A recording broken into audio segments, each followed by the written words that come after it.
ಈ ಸುರ್ಪಾಲಯ ಕ್ಷೇತ್ರ ನರಸಿಂಹದೇವರ ಕ್ಷೇತ್ರ. ಇದು ಕೃಷ್ಣಾ ತೀರ, ಬಹಳ ಪ್ರಾಚೀನವಾಗಿರತಕ್ಕಂಥ ಪುರಾಣ ಪ್ರಸಿದ್ಧ ಕ್ಷೇತ್ರ. ಅಪೇಕ್ಷೆ ಇತ್ತು, ಇದಕ್ಕೆ ಏನಾದರೂ ಒಂದು ತಡೆಗೋಡೆ ನಿರ್ಮಾಣ ಆಗಬೇಕು ಅನ್ನೋದಿತ್ತು. ಹೀಗಾಗಿ ನಾನು ವಿಧಾನಸಭೆಯಲ್ಲಿ ಈ ಬಗ್ಗೆ ಪ್ರಸ್ತಾಪ ಮಾಡಿ ಇದನ್ನು ಕೂಡಲ ಸಂಗಮ ಮಾದರಿಯಲ್ಲಿ ತಡೆಗೋಡೆಯನ್ನು ಕಟ್ಟಬೇಕು ಅಂತ ಆಗ್ರಹ ಮಾಡಿದಾಗ, ಕೃಷ್ಣ ತರಂಗ ಪವನಂಚಿತ ಚಾರು ಸತ್ವನ್ ಕೃಷ್ಣ ಭುಜಂಗ ಗರಶೋಷಣ ತೋಷಕೋಶ ಪ್ರೇಷ್ಠಾವತಾರದ ಶಕಸ್ವ ತುರೀಯ ರೂಪ ಶೂರ್ಪಾಲ ಏಷಕಲ ಏತವ ಸುಪ್ರಭಾತಂ. ನಮಸ್ಕಾರ ವೀಕ್ಷಕರೇ, ಪುರಾಣಿಕ ಬ್ಲಾಗ್ಗೆ ಆತ್ಮೀಯ ಸ್ವಾಗತ. ಇವತ್ತಿನ ದಿವಸ ನಾವು ನಿಂತಿರುವಂಥದ್ದು ಪುರಾಣ ಪ್ರಸಿದ್ಧವಾದಂಥ ಶೂರ್ಪಾಲಿಯ ಲಕ್ಷ್ಮೀ ನರಸಿಂಹ ದೇವಸ್ಥಾನದ ಮುಂದೆ, ಅದರ ಗರ್ಭಗುಡಿ ಮುಂದೆ. ನಮ್ಮ ಜೊತೆಗಿರುವಂಥದ್ದು ವೇದಮೂರ್ತಿ ಪಂಡಿತ್ ಮಧ್ವಾಚಾರ್ಯ ಮೊಕಾಶಿ ಅವರು. ಬನ್ನಿ, ಅವರಿಂದ ಈ ಕ್ಷೇತ್ರದ ಬಗ್ಗೆ ಇನ್ನಷ್ಟು ಮಾಹಿತಿಯನ್ನು ವಿವರವಾಗಿ ಪಡೆಯೋಣ. ಭ್ಯೋ ನಮಃ.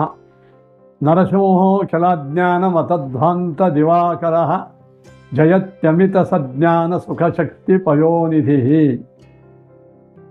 ಇಡೀ ಭೂಮಂಡಲದಲ್ಲಿ, ವಿಶೇಷವಾಗಿ ಭರತಖಂಡದಲ್ಲಿ ನಮ್ಮ ವೇದವ್ಯಾಸ ದೇವರು ನಿರ್ಮಿಸಿರತಕ್ಕಂತಹ ಭಾಗವತಾದಿ ಪುರಾಣಗಳಲ್ಲಿ, ವಿಶೇಷ ವೇದಗಳಲ್ಲಿ ನರಸಿಂಹದೇವರ ವಿಶೇಷವಾದಂಥ ಮಹಿಮೆ ನಮಗೆ ಕಂಡು ಬರ್ತದೆ.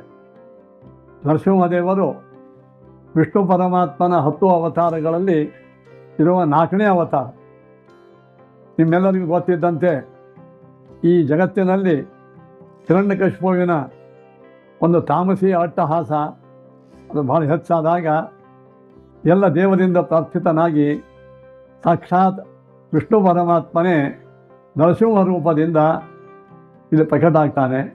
ಪ್ರಹ್ಲಾದರಾಜರ ವಿಶೇಷವಾಗಿರತಕ್ಕಂಥ ಭಕ್ತಿಗೆ ಮೆಚ್ಚಿ ಆ ಸ್ತಂಭದಿಂದ ನರಸಿಂಹದೇವರು ಪ್ರಕಟಾಗಿದ್ದ ಕಥೆಯನ್ನು ನೀವೆಲ್ಲರೂ ಅನೇಕ ಗ್ರಂಥಗಳಿಂದ ಕೇಳ್ತಾ ಇದ್ದೀರಿ. ಇಂಥ ನರಸಿಂಹದೇವರ ಅನೇಕ ಕ್ಷೇತ್ರಗಳು ಭೂಮಂಡಲದಲ್ಲಿ ವಿರಾಜಮಾನವಾಗಿವೆ. ಅದರಲ್ಲಿ ಅಹೋಬಿಲ ನರಸಿಂಹದೇವರು ಬಹಳ ಪ್ರಸಿದ್ಧ. ಆ ಅಹೋಬಿಲ ನರಸಿಂಹದೇವರ ವಿಶೇಷ ಸನ್ನಿಧಿ, ವಿಶೇಷವಾದಂತಹ ಒಂದು ಆಗಮನವೇ ನಮ್ಮ ಈ ಶೂರ್ಪಾಲಯ ಕ್ಷೇತ್ರದಲ್ಲಿ ಇದೆ ಅಂತ ಪುರಾಣದಲ್ಲಿ ಹೇಳ್ತಾರೆ. ಈ ಶೂರ್ಪಾಲಯ ಕ್ಷೇತ್ರ ನರಸಿಂಹದೇವರ ಕ್ಷೇತ್ರ. ಇದು ಕೃಷ್ಣಾ ತೀರ, ಬಹಳ ಪ್ರಾಚೀನವಾಗಿರತಕ್ಕಂಥ ಪುರಾಣ ಪ್ರಸಿದ್ಧ ಕ್ಷೇತ್ರ. ಸ್ಕಂದ ಪುರಾಣದಲ್ಲಿ ಕೃಷ್ಣ ಮಹಾತ್ಮ್ಯ ಅಂತ ಬರ್ತದೆ. ಆ ಕೃಷ್ಣ ಮಹಾತ್ಮ್ಯದೊಳಗೆ ಈ ಶೂರ್ಪಾಲಯ ಕ್ಷೇತ್ರದ ಮಹತ್ವ ಬಹಳ ಪ್ರಾಚೀನದಿಂದ ಬಂದಿದೆ. ಇದು ಯಾರೋ ಇತ್ತೀಚೆಗೆ ಐತಿಹಾಸಿಕವಾಗಿ 500-600 ಅಲ್ಲ, ಸಾವಿರಾರು ವರ್ಷಗಳ ಹಿಂದೆ ಈ ಶೂರ್ಪಾಲಯ ಕ್ಷೇತ್ರ ವೇದವ್ಯಾಸ ಪ್ರಣೀತ ಪುರಾಣಗಳಲ್ಲಿ ಬಂದಿದೆ. ಇಲ್ಲಿ ಆ ಪುರಾಣದ ಒಂದು ಶ್ಲೋಕದಲ್ಲಿ ಹೇಳ್ತಾರೆ, ಕೃಷ್ಣಾಯ ದಕ್ಷಿಣೇ ಕೂಲೆ ಭೃಗುರಾಮ ಸಮಸ್ಥಿತಃ ದೃಷ್ಟ್ವಾ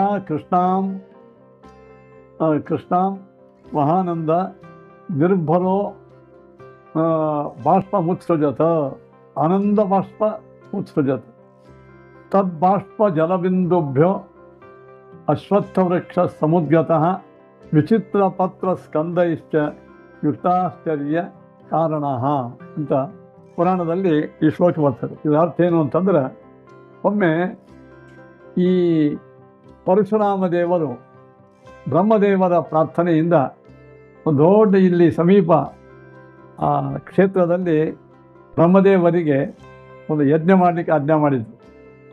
ಅಂತಹ ಆ ಯಜ್ಞದ ಆಗಮನಕ್ಕೆ ಪರಶುರಾಮ ದೇವರು ಬರ್ತಾ ಇದ್ದಾರೆ. ದಾರಿಯಲ್ಲಿ ಈ ತೀರ ಈ ಶೂರ್ಪಾಲಯ ಕ್ಷೇತ್ರವನ್ನು ನೋಡಿ ಆನಂದಭರಿತರಾಗಿ ಇಲ್ಲೇ ಕೆಲವು ಗಂಟೆ ಇದ್ರಂತೆ. ಆಗ ಈ ರಮಣೀಯ ಕ್ಷೇತ್ರವನ್ನು ನೋಡಿ ಆನಂದಪಟ್ಟು ನಾನು ಇಲ್ಲೇ ಇರಬೇಕು ಅಂತ ಅವರಿಗೆ ಮನಸ್ಸಿನಲ್ಲಿ ಬಂತು. ಆ ಕ್ಷೇತ್ರವನ್ನು ನೋಡಿ ಆನಂದಭರಿತರಾಗಿ ಅವರ ಆನಂದ ಬಾಷ್ಪಗಳು, ಆನಂದ ಬಿಂದುಗಳು ಕೆಳಗೆ ಬಿದ್ದುವಂತೆ. ಆ ಪರಶುರಾಮ ದೇವರ ಆನಂದ ಬಾಷ್ಪದಿಂದಲೇ ಈ ನಮಗೆ ಕಾಣತಕ್ಕಂಥ ಅಶ್ವತ್ಥ ವೃಕ್ಷ ಆ ಕಾಲಕ್ಕೆ ಹುಟ್ಟು ಎಂಬುವಂಥದ್ದು. ದೃಷ್ಟ್ವಾ ಕೃಷ್ಣ ಮಹಾನಂದ ನಿರ್ಭರೋ ಬಾಷ್ಪ ಮುತ್ಸಜತ, ಆನಂದ ನಿರ್ಭರರಾಗಿ ಅವರ ಕಣ್ಣಿನ ನೀರು ಬಂತು.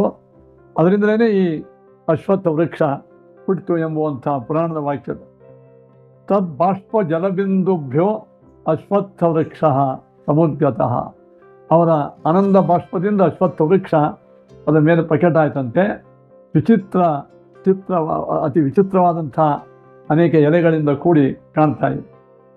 ಅಲ್ಲಿ ನರಸಿಂಹದೇವರ ವಿಶೇಷ ಪ್ರಾದುರ್ಭಾವ ಹೆಂಗಾಯಿತು ಅಂದರೆ, ಆ ಪರಶುರಾಮ ದೇವರು ಇಲ್ಲಿ ಇದ್ದುಕೊಂಡು ಆ ಅಶ್ವತ್ಥ ವೃಕ್ಷದ ಒಳಗೆ ನರಸಿಂಹ ರೂಪದಿಂದ ಇದ್ದರು ಅಂತ ಬರ್ತದೆ. ಶೂರ್ಪಾಲಯ ಕೃಷ್ಣವೇಣ್ಯ ಕಲಾ ಅಶ್ವತ್ಥ ಭಾರ್ಗವ ಲಕ್ಷ್ಮೀ ನರಸಿಂಹ ರೂಪೇಣ ಸಾಭಿವ್ಯಕ್ತೋ ಹಿ ಪೂಜ್ಯತೆ. ನೋಡ್ರಿ, ಆ ನರಸಿಂಹ ರೂಪದಿಂದ ಅಶ್ವತ್ಥ ಇವರು ಪರಶುರಾಮ ದೇವರು ಪರಮಾತ್ಮ ಎಲ್ಲ ಅವತಾರಗಳ ಒಂದೇನ ನೇನಾನಾಸ್ತಿ ಕಿಂಚನ. ಆ ಪರಶುರಾಮ ದೇವರೇ ಒಂದು ರೂಪದಿಂದ ಅಶ್ವತ್ಥ ವೃಕ್ಷದಲ್ಲಿ ನರಸಿಂಹ ರೂಪದಿಂದ ಇದ್ದರು, ಸಾಲಿಗ್ರಾಮ ಶಿಲೆಯಲ್ಲಿ ಇದ್ದರು ಅಂತ ಈ ಪುರಾಣ ಹೇಳ್ತಾ ಇದೆ. ಇಂಥ ಇಲ್ಲಿ ಇದ್ದುಕೊಂಡು ಅವರು ಇರೋ ಕಾಲಕ್ಕೆ ಅವರು ಆನಂದದಿಂದ ಇರೋ ಕಾಲಕ್ಕೆ ಮಹಾತಾಯಿ ಗಂಗಾದೇವಿ ಬ್ರಹ್ಮದೇವರಿಗೆ ಬೇಡ್ಕೊಂಡ್ಲ, ಎಲ್ಲ ಜನರು ನನ್ನಲ್ಲಿ ಬಂದು ಸ್ನಾನ ಮಾಡ್ತಾರೆ, ಅವರ ಪಾಪ ಬಿಟ್ಟು ಹೋಗ್ತಾರೆ, ಆ ಪಾಪ ನಾಶ ಆಗೋದು ಹೆಂಗೆ ಅಂತ. ಈಗ ಬ್ರಹ್ಮದೇವರು ಹೇಳಿದರು, ನೀನು ನರಸಿಂಹದೇವರ ಸನ್ನಿಧಿಯಾಗಿರತಕ್ಕಂಥ ಶೂರ್ಪಾಲಯ ಕ್ಷೇತ್ರದೊಳಗೆ ನೀನಲ್ಲಿ ಕೃಷ್ಣಾ ನದಿ ಇರುತ್ತದೆ, ನೀನಲ್ಲಿ ಸನ್ನಿಹಿತಳಾಗು. ಅಲ್ಲಿ ಆ ನರಸಿಂಹದೇವರ ವಿಶಿಷ್ಟ ಕ್ಷೇತ್ರದಲ್ಲಿ ಬರ್ತಕ್ಕಂಥ ಭಗವದ್ಭಕ್ತರು ಸ್ನಾನವನ್ನು ಮಾಡಿ ಆ ಪವಿತ್ರ ಮಾಡ್ತಾರೆ ಅಂತ ಹೇಳಿದ್ರು. ಅದರಂತೆಯೇ ಆ ಮಹಾದೇವರು ಕೂಡ ಇಲ್ಲಿ ಈ ಕ್ಷೇತ್ರವಾಗಿರ್ತಕ್ಕಂಥ ಭೈರೇಶ್ವರ, ಕೋಟೀಶ್ವರ, ಗುಹೇಶ್ವರ ಇತ್ಯಾದಿ ಮಹಾದೇವರೇ ಅನೇಕ ರೂಪಗಳಿಂದ ಆ ನರಸಿಂಹದೇವರ ಉಪಾಸನೆಯನ್ನು ಮಾಡಲು ಕಾಶಿಯಿಂದ ಬಂದರು ಅಂತೂ ಈ ಪುರಾಣ ಹೇಳ್ತಾರೆ. ಆ ಮಹಾದೇವರು ಇಲ್ಲಿ ಬಂದದ್ದನ್ನು ನೋಡಿ ಆ ಸಾಕ್ಷಾತ್ ಗಂಗಾದೇವಿಯು ಕೂಡ ತನಗೂ ಇಲ್ಲಿ ಸೇವೆ ಸಿಗ್ತದಂತ ಕೃಷ್ಣಾ ನದಿಯಲ್ಲಿಯೇ ಒಂದು ರೂಪದಿಂದ ನಿರಂತರವಾಗಿರ್ತಾವೆ. ಎಲ್ಲ ಕಡೆಗೆ ಕೃಷ್ಣ ನದಿಯಲ್ಲಿ ಗಂಗಾದೇವಿ 12 ವರ್ಷಕ್ಕೊಮ್ಮೆ ಬಂದರೆ ಶೂರ್ಪಾಲಯ ಕ್ಷೇತ್ರದಲ್ಲಿ ಗಂಗಾ ನಿತ್ಯ ಸನ್ನಿಧಾನ ಇಲ್ಲಿ ಕೃಷ್ಣಾ ಭಾಗೀರಥಿ ಅಂತಾರೆ. ಈ ಕ್ಷೇತ್ರಕ್ಕೆ ಕೃಷ್ಣಾದೇವಿ ಗಂಗಾದೇವಿ ಯಾವಾಗಲೂ ಇರ್ತಾಳೆ. ಇಲ್ಲಿ ಇದ್ದುಕೊಂಡು ತನ್ನ ಪವಿತ್ರ ನೀರುಗಳಿಂದ ನರಸಿಂಹದೇವರಿಗೆ ಅಭಿಷೇಕ ಮಾಡಲಿಕ್ಕೆ ಭಕ್ತರಿಗೆ ಅನುಕೂಲ ಮಾಡಿದ್ದಾರೆ. ಇಂತಹ ಈ ಕ್ಷೇತ್ರದಲ್ಲಿ ಗಂಗಾ ಮತ್ತು ಮಹಾದೇವರು ಮತ್ತು ಇನ್ನೂ ಅನೇಕ ದೇವತೆಗಳು ವಾಸ ಮಾಡ್ತಾರೆ. ಅದಕ್ಕೆ ಒಂದು ಪುರಾಣ ಪ್ರಸಿದ್ಧ ಶ್ಲೋಕ ಅದ. ಶೂಡಿನ ಸಹಿತೋ ರಾಮ ಪಾತಿ ಸರ್ವಾನ್ ಸುಸಂಸ್ಥಿತಾನ್ ಪಾಪಾನಿ ಲಯಮಾಸ್ಯಂತಿ ಅತ ಶೂರ್ಪಾಲಯಂ ವಿದುಹು ಅಂತ. ಶೂಲಿ ಅಂದರೆ ಮಹಾದೇವರು, ಶೂಲವುಳ್ಳವರು ಶೂಲಿ. ಅಂತಹ ಮಹಾದೇವರು ಇಲ್ಲಿ ಬಂದಾಗ ಅವರ ಜೊತೆಗೆ ಸಾಕ್ಷಾತ್ ಪರಶುರಾಮ ದೇವರು ಇಲ್ಲಿ ಇದ್ದಾರೆ ನರಸಿಂಹ ರೂಪದಿಂದ. ಮಹಾದೇವರಿಂದ ಸಹಿತನಾಗಿ ಸಾಕ್ಷಾತ್ ಪರಶುರಾಮ ದೇವರನ್ನು ನರಸಿಂಹದೇವರು ಅಥವಾ ಪರಶುರಾಮದೇವರು ನರಸಿಂಹ ರೂಪದಲ್ಲಿ ಇಲ್ಲಿ ಇದ್ದು ಸರ್ವಾನ್ ಪಾತಿ ಎಲ್ಲರನ್ನು ರಕ್ಷಣೆ ಮಾಡ್ತಾನಂತೆ. ತನ್ನ ಭಕ್ತರನ್ನು ಪಾತಿ ರಕ್ಷಣೆ ಮಾಡ್ತಾನೆ. ಇಲ್ಲಿ ಬಂದು ಭಗವದ್ಭಕ್ತರು ಕೃಷ್ಣೆಯಲ್ಲಿ ಮಿಂದು ಈ ಅಶ್ವತ್ಥ ವೃಕ್ಷಸ್ಥ ಆ ಪರಶುರಾಮ ಸಹಿತನಾದಂಥ ನರಸಿಂಹದೇವರನ್ನು ದರ್ಶನವನ್ನು ಯಾರು ಮಾಡ್ಕೋತಾರೋ ಪಾಪಾನಿ ಲಯಮಾಸ್ಯಂತಿ, ಅವರೆಲ್ಲ ಪಾಪಗಳು ಲಯ ಆಗ್ತವೆ, ನಾಶ ಆಗ್ತವೆ ಅಂತ ಈ ಪುರಾಣ ವಾಕ್ಯ ಹೇಳ್ತವೆ. ಆ ಶೂರ್ಪಾಲಯ, ಶೂ ಅಂದರೆ ಶೂಲಿ, ಮಹಾದೇವರಿಂದ ಕೂಡಿಕೊಂಡಿರುವ ಸಾಕ್ಷಾತ್ ರಾಮ, ಶೂರ ರಾಮದೇವರು, ಪರಶುರಾಮದೇವರು, ಅವರ ಲಕ್ಷ್ಮೀ ನರಸಿಂಹದೇವರು ಇದ್ದಾರೆ.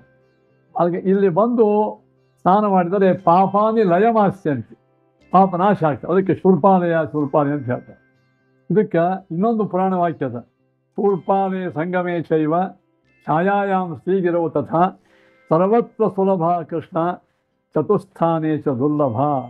ಕೃತೆ ಶ್ರೀಶೈಲ, ಕೃತಯುಗದಲ್ಲಿ ಶ್ರೀಶೈಲದಲ್ಲಿ ಇದ್ದ ಕೃಷ್ಣಾದೇವಿ, ಕೃಷ್ಣಾ ನದಿ ಪವಿತ್ರ.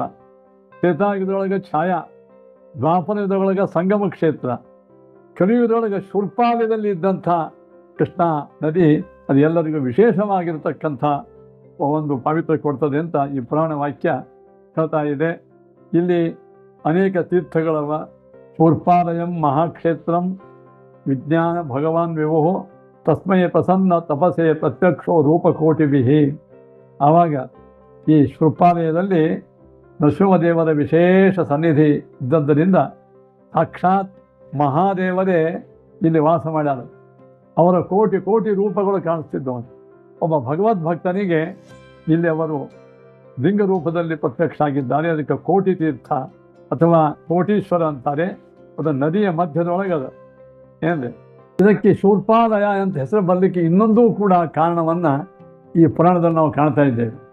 ದೃಷ್ಟ್ವಾ ಗಂಗಾ ದದೌ ತಸ್ಮೈ ಶೂರ್ಪದಾನಮನುತ್ತಮಂ ತಪಸ್ವಿನೇ ಮಹಾಭಾಗ ಸರ್ವಪಾಪ ವಿಮುಕ್ತಯೇ ತೇನ ಖ್ಯಾತಿಂ ಆಗಮಕ್ಷೇತ್ರಂ ಸದಾ ಶೂರ್ಪಾಲಯಂತಿತಿ ಪ್ರಸಿದ್ಧಂ ಸರ್ವಲೋಕೇಶು ಮೋಕ್ಷದಾದಿ ಪುರುಷಾರ್ಥದ. ಅಂದರೆ ರಾಮತೀರ್ಥದಿಂದ ಒಬ್ಬ ಶ್ರೇಷ್ಠ ಬ್ರಾಹ್ಮಣ ಅಗ್ನಿಮುಖನೆಂಬುವಂತಹ ಬ್ರಾಹ್ಮಣ ಇಲ್ಲಿ ದಿನಾಲೂ ಬಂದು ಕೃಷ್ಣಾ ನದಿಯಲ್ಲಿ ಸ್ನಾನ ಮಾಡಿ ನರಸಿಂಹದೇವ ಸ್ತೋತ್ರ ಮಾಡ್ಕೊಂಡು ಹೋಗ್ತಾ ಇದ್ದ, ಮಹಾದೇವ ದರ್ಶನ ಮಾಡ್ಕೊಂಡು. ಆವಾಗ ಈ ಬ್ರಾಹ್ಮಣನಿಗೆ ಸಾಕ್ಷಾತ್ ಕೃಷ್ಣೆಯಲ್ಲಿ ಇದ್ದಂಥ ಗಂಗಾದೇವಿನೇ ಅವನಿಗೆ ಬಂಗಾರದ ಮರದೊಳಗೆ ಮುತ್ತು ರತ್ನಗಳನ್ನು ಹಾಕಿ ಆ ಯೋಗ್ಯ ಬ್ರಾಹ್ಮಣನಿಗೆ ಶೂರ್ಪ ಅಂದರೆ ದಾನ ಕೊಟ್ಲಂತೆ. ಸಂಸ್ಕೃತದಲ್ಲಿ ಮರಕ್ಕೆ ಶೂರ್ಪ ಅಂತ. ಇಂತಹ ಆ ಶೂರ್ಪ ಮರದಲ್ಲಿ ಗಂಗಾದೇವಿ ಈ ದಾನವನ್ನು ಮಾಡಿದ್ದಕ್ಕಾಗಿ ಇದಕ್ಕೆ ಶೂರ್ಪಾಲಯ ಅಂತ ಹೆಸರು ಬಂದಿದೆ ಅಂತ ಈ ಪುರಾಣದ ಶ್ಲೋಕದಲ್ಲಿ ನಾವು ಕೇಳ್ತಾ ಇದ್ದೇವೆ. ಆದ ಕಾರಣ ಮುಂದೆ ಅವನು ಕರಾರು ಮಾಡಿದ್ದಂತೆ ಗಂಗಾದೇವಿ ಅವನಿಗೆ, ನಾ ಈ ಸುದ್ದಿ ಯಾರಿಗೆ ಹೇಳಬಾರ್ದಂತ. ಅವ ಯಾರಿಗೋ ಹೇಳಿಬಿಟ್ಟ, ಬ್ರಹ್ಮರಾಕ್ಷಸ ಆದ.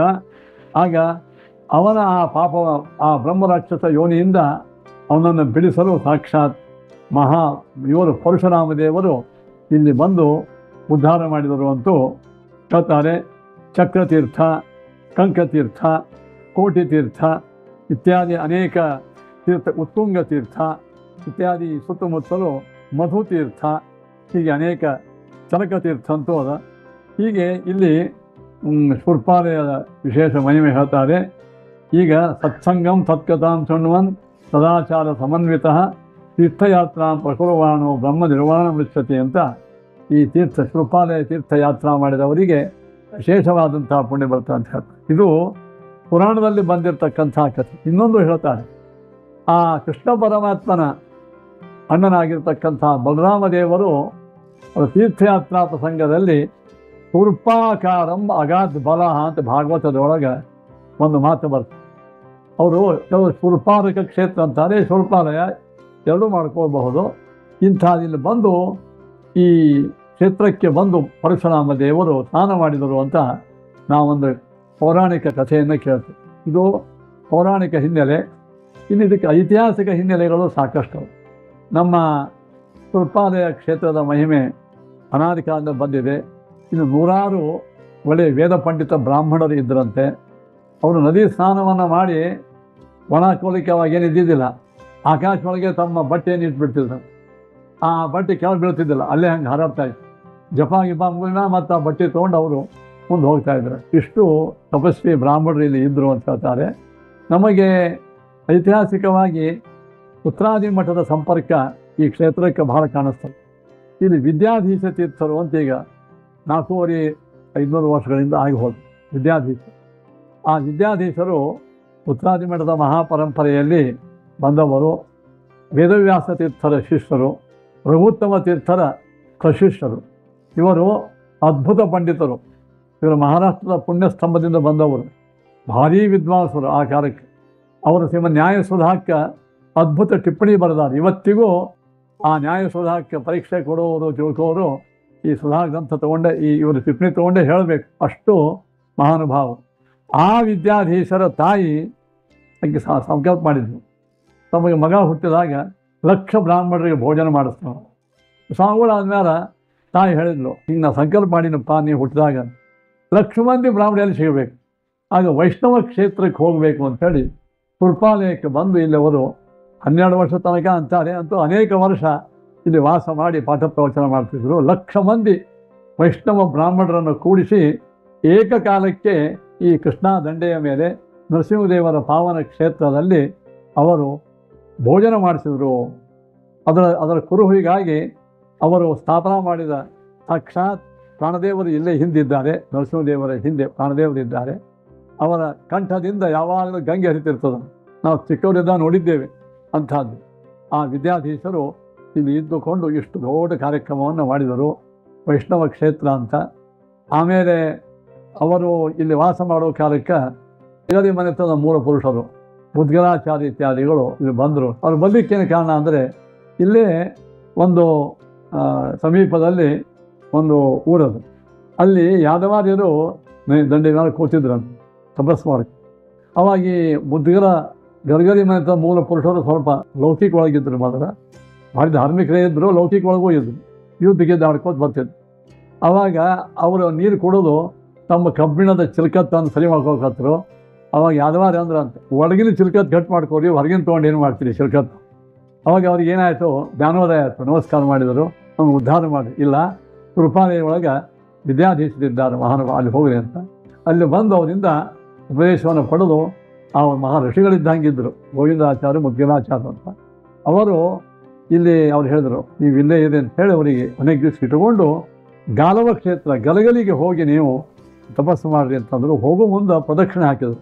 ನರಸಿಂಹದೇವರು ಈ ಅರಳಿ ಮರದಲ್ಲೇ ಇದ್ದರು, ಕಾರ್ಯಕ್ರಮ ರೂಪದಲ್ಲಿ.